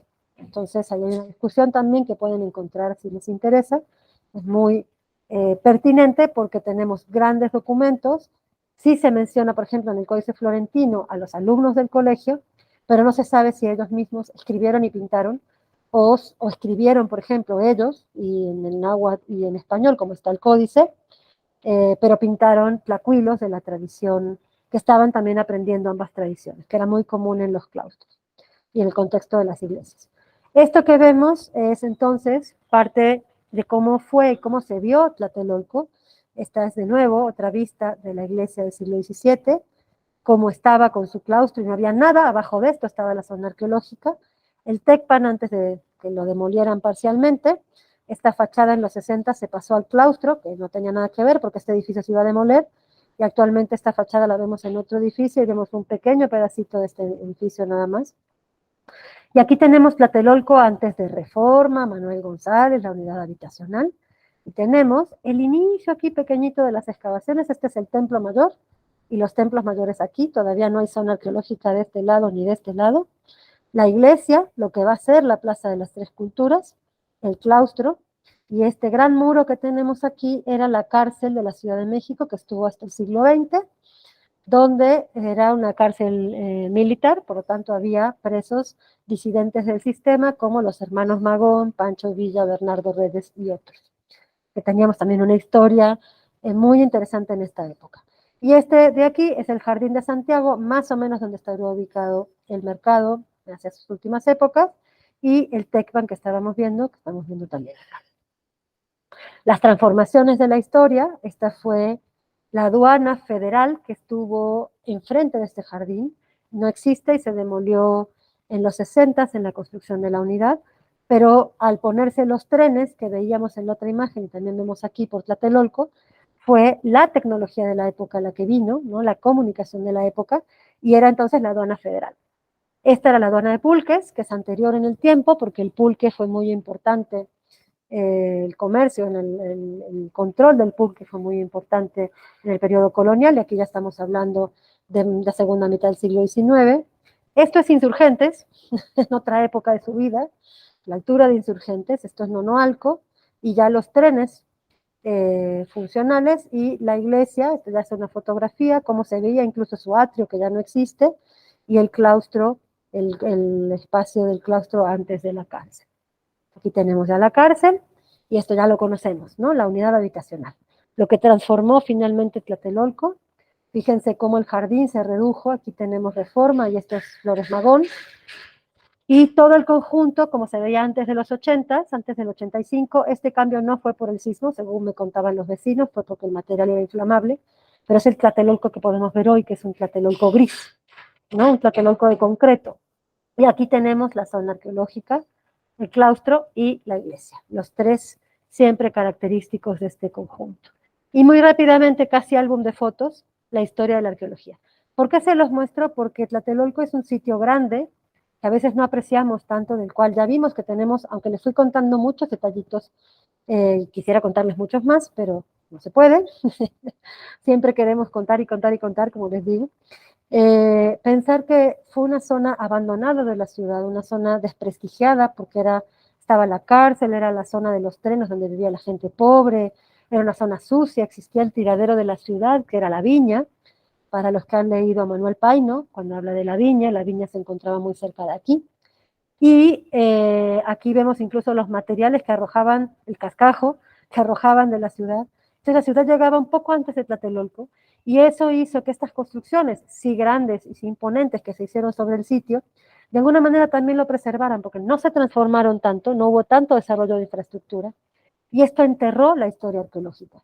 Y cuando se excavó enfrente de esta iglesia, porque era la referencia, que Tlatelolco siempre se había llamado Tlatelolco, y que el gran Q, es el gran templo, estaba enfrente de la iglesia. Y así se excavó en 1944, y así se encontró el Templo Mayor, y empezaron a crecer las excavaciones hacia los lados, se demolió la cárcel, se liberó el predio, y bueno, llegamos a lo que hemos visto hoy. Aquí lo ven, cómo se excavó el Templo Mayor, debajo casi nada del nivel del piso, cómo pasaban los trenes a un lado, y está la iglesia, y las excavaciones avanzando, en este caso hacia el eje central, aquí ya liberando un poquito hacia el sur, hasta detectar y delimitar parcialmente la ciudad. Aquí, por ejemplo, cuando se empezó a retirar la estructura ferroviaria, porque se iba a construir, o se estaba ya construyendo la unidad habitacional, cómo incluso están restaurando la iglesia, están retirando la cárcel y retirando la infraestructura, aquí se ven todavía las vías, y van removiendo, y todavía no se ve realmente tanta arqueología, a pesar de lo que vemos en el sitio. Y finalmente, cómo se vio y cómo se transformó ya en el conjunto. Este es el Templo Mayor, aún tenía más evidencias de estuco de las que tiene ahora, es decir, del recubrimiento. Aquí es el eje central, va creciendo, les digo, la zona hasta ese punto, incluso partes de la zona obviamente se perdieron en este corte. Y aquí tenemos todas las evidencias de lo que está abajo de la Plaza de las Tres Culturas, que no se puede ver, son cuartos sacerdotales, según los registros de adobe, que tenían pintura mural. Está muy deteriorada, no hay elementos claros que se identifiquen, pero se tiene esta información, ¿no? Y cómo se fue constituyendo, aquí se va a hacer la plaza, ya tenemos la iglesia en proceso de restauración, que es la misma iglesia que vemos hoy, y la configuración del conjunto dentro de la ciudad, para darnos una idea de cómo se transforman las cosas. Y yo con eso he concluido, espero no haberlos vuelto locos con tanta información y con tantas cosas, que lo hayan disfrutado sobre todo, y que hayan descubierto cosas de la historia de este lugar que no conocían. Y aquí me quedo para ustedes. Muchas gracias. Muchas gracias, Lucía. En verdad, muchas cosas interesantes que, bueno, yo ya de alguna manera tenía alguna idea. Hoy se han aclarado muchísimas más, ¿no? De todo lo que hemos platicado anteriormente, en las visitas y todo, hoy queda un poco más claro, ¿no? Y bueno, pues cada año queda más claro porque pues, cada año hay más investigaciones, ¿no? Entonces, no sé, bueno, tenemos a Israel por ahí presente y a Elizabeth para, si quieren hacer alguna pregunta, y que se queden para los que van a verlo diferido, que hagan las preguntas y te las mandamos, ¿no? Claro que sí. Les voy a mostrar lo que les decía de la maqueta. Sí, Me eso paré sí, como hace un rato. por favor. Nosotros aquí estamos en un museo, bueno, ya escucharon los ruidos que me rodean. Y este recurso es para explicar el espacio, es que hay mucha luz en todos lados, estoy tratando de que les moleste menos. El bien. espacio transformado, el espacio intencionalmente transformado que decíamos, estos islotes antiguos convertidos en la ciudad prehispánica y cómo fueron apareciendo la colonial, los trenes hasta el día de hoy, lo que vemos hoy. Entonces, ahora sí, aquí, ustedes me dicen cómo se ve, pero tengo que inclinar la compu. Allá abajo estamos, ¿se ve? Sí. Sí. Estamos parados sobre el cuerpo de agua, está recreado aquí, y eso de ahí abajo son los islotes. Ahí hay uno, y ahí está el otro, y lo que se hizo fue proponer cómo solamente la parte norte, es decir, solamente la parte de Tlatelolco, fue creciendo, la parte sólida son los islotes que existían, ese que ven es Nonoalco, y este es Tlatelolco, y me voy a acercar.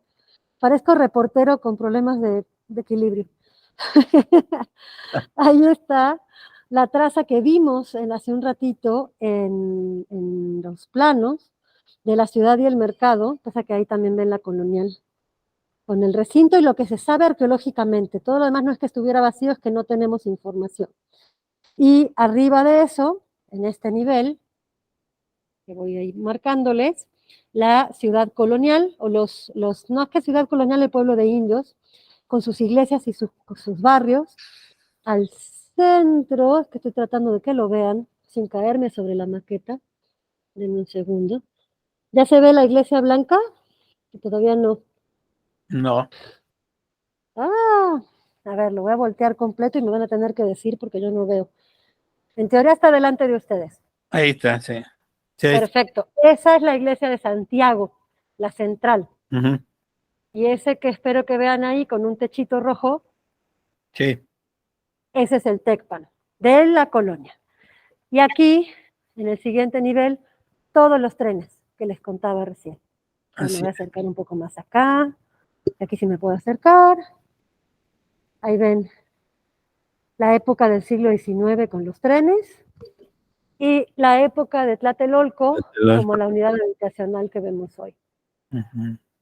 Esto para arqueólogos es una estratigrafía didáctica. Está excelente, eso es lo que te iba a decir. O sea, esa es una de las mejores ideas que se tienen para poder explicar el paso del tiempo en algún sitio, ¿no? Porque a veces la gente no lo capta, ¿no? Nosotros tenemos la visibilidad, afortunadamente los arqueólogos tenemos esa visibilidad de ver las cosas que están abajo, aunque no estén, ¿no?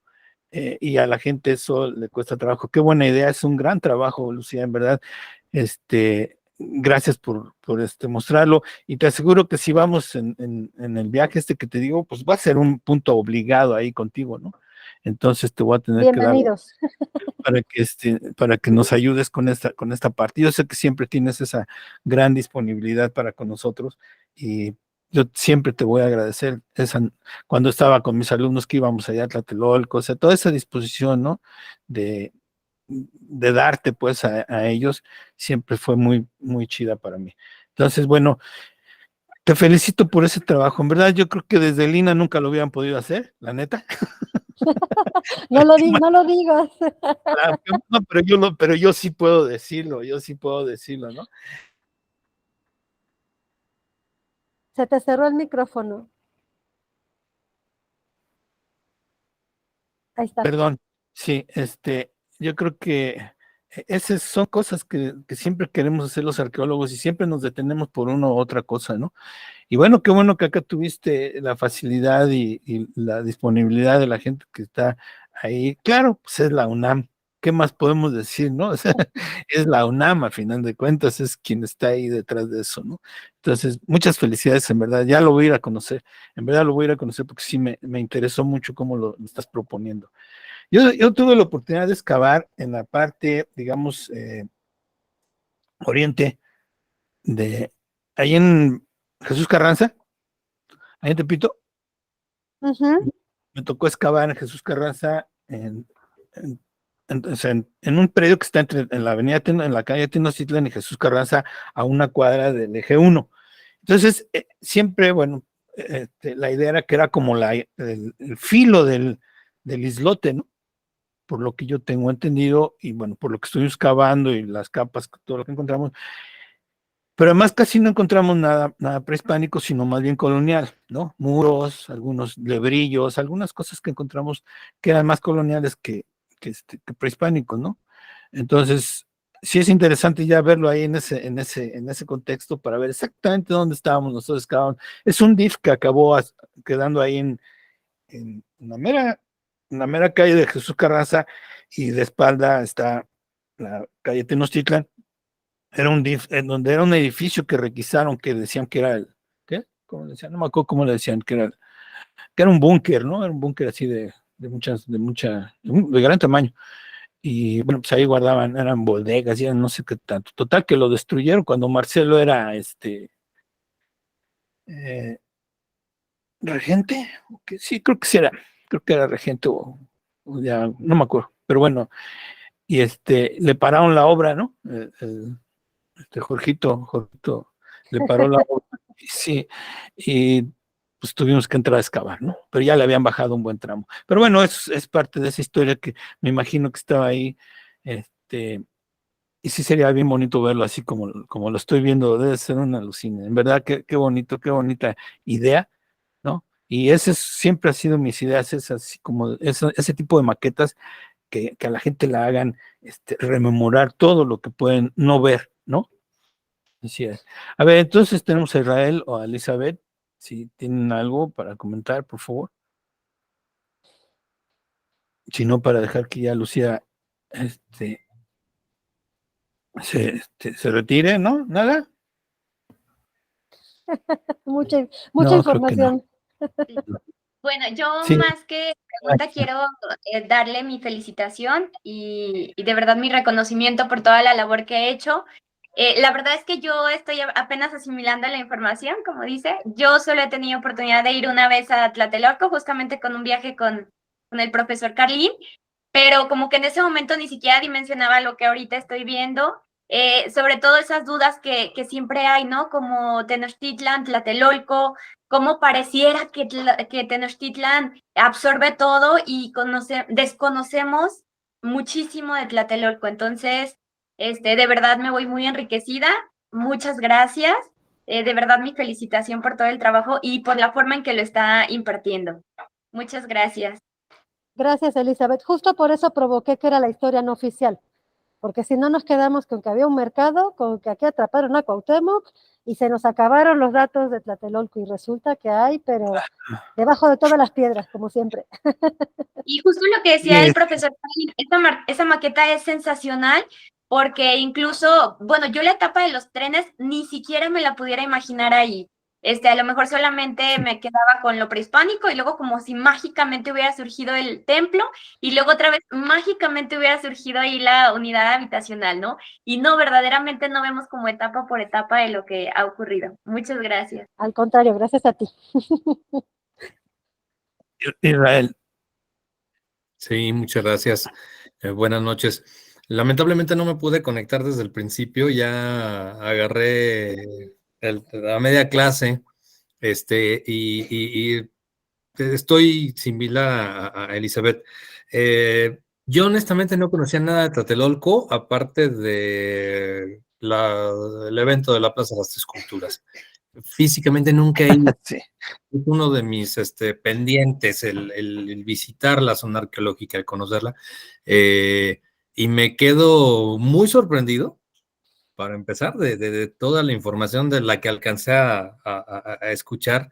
Me quedo con mucha curiosidad por conocer más. Y le agradezco mucho el abrirnos toda esta información que nos proporcionó. Voy a ver el video posteriormente, ya que nos lo comparta Luis para tener la película completa, pero sí me quedo con ese gusanito de conocer más de Tlatelolco, porque aparte de lo que es el evento y el mercado, personalmente no tengo conocimiento de nada. Muchas gracias. No, muchas gracias. Digo, sí, escúchalo, aquí estamos para servirles. Algo que nos pasa, y qué bueno que ustedes tienen este interés, y también sus compañeros, es que sabemos muy poquito, a veces incluso pensamos que nos han contado muy poquito de una historia. Y por ejemplo, aquí hay más de 5 museos, además de la zona, la propia plaza, la gente que habita Tlatelolco. Entonces, esta curiosidad que ustedes tienen, este gusto por la historia, el que se abran estos espacios con Luis Humberto y también la posibilidad de que puedan venir, que ya me dijo que igual si vienen para acá, pues es un gusto y es un placer porque uno se enamora de las historias, se enamora de los lugares, como Sí. decía ahorita también Luis Humberto, de repente excavar y encontrar algo y decir, esto va aquí y esto forma parte de esto y aquí vivió alguien y crear y per hacer que pervivan esas historias de vida. Es nuestro trabajo, es nuestro placer, yo digo, ni siquiera lo pienso como un trabajo, pero para ustedes es fascinante que les interese y que estén aquí con este gusto y decir, me quedó el gusanito. El objetivo de una charla como esta es el gusanito, así que el objetivo ha sido cumplido.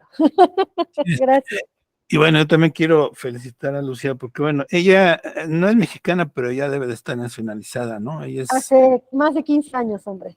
exacto, pero ella es argentina, entonces, igual que como Claudia Michetti, que también nos ha compartido algunas cosas, tiene una pasión por México que es desmedida, ¿no? O sea, en verdad, yo a veces quisiera que muchos mexicanos tuvieran la pasión que tienen otros que están estudiando a México, en verdad.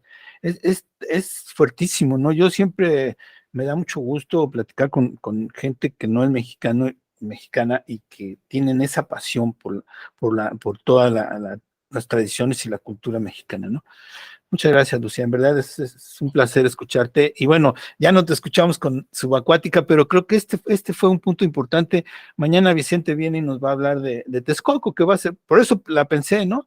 Por eso la pensé, porque yo había hablado de los mexicas y entonces dije, bueno, ¿cómo completamos? Bueno, pues con Lucía y con Vicente, con los texcocanos, ¿no? Entonces, con los texcocanos y con Nezahualcóyotl aparte, ¿no?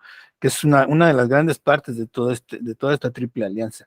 Entonces, en verdad, muchísimas gracias y estamos aquí, pues, siguiendo este rollo. Te aviso de lo del viaje y te aviso para el próximo diplomado, que ya te dije más o menos cómo va a ser la dinámica y pues ahí estaremos en contacto, ¿no? Por ahí te mando tu reconocimiento, la verdad. Sí, no se ¿Vale? preocupe. Muchas Claro que sí. gracias. Y aquí hay agua también, así que cuando toque la de agua, encantada. Y si nos vamos a la playa, mejor. Vale, pues, excelente. Gracias. Cuídense mucho. Pues, Gracias por todo. Un un abrazo abrazo. para todos los que nos Bye. escuchan. Gracias. Adiós. Hasta Gracias. luego, buenas noches, gracias. Buenas noches.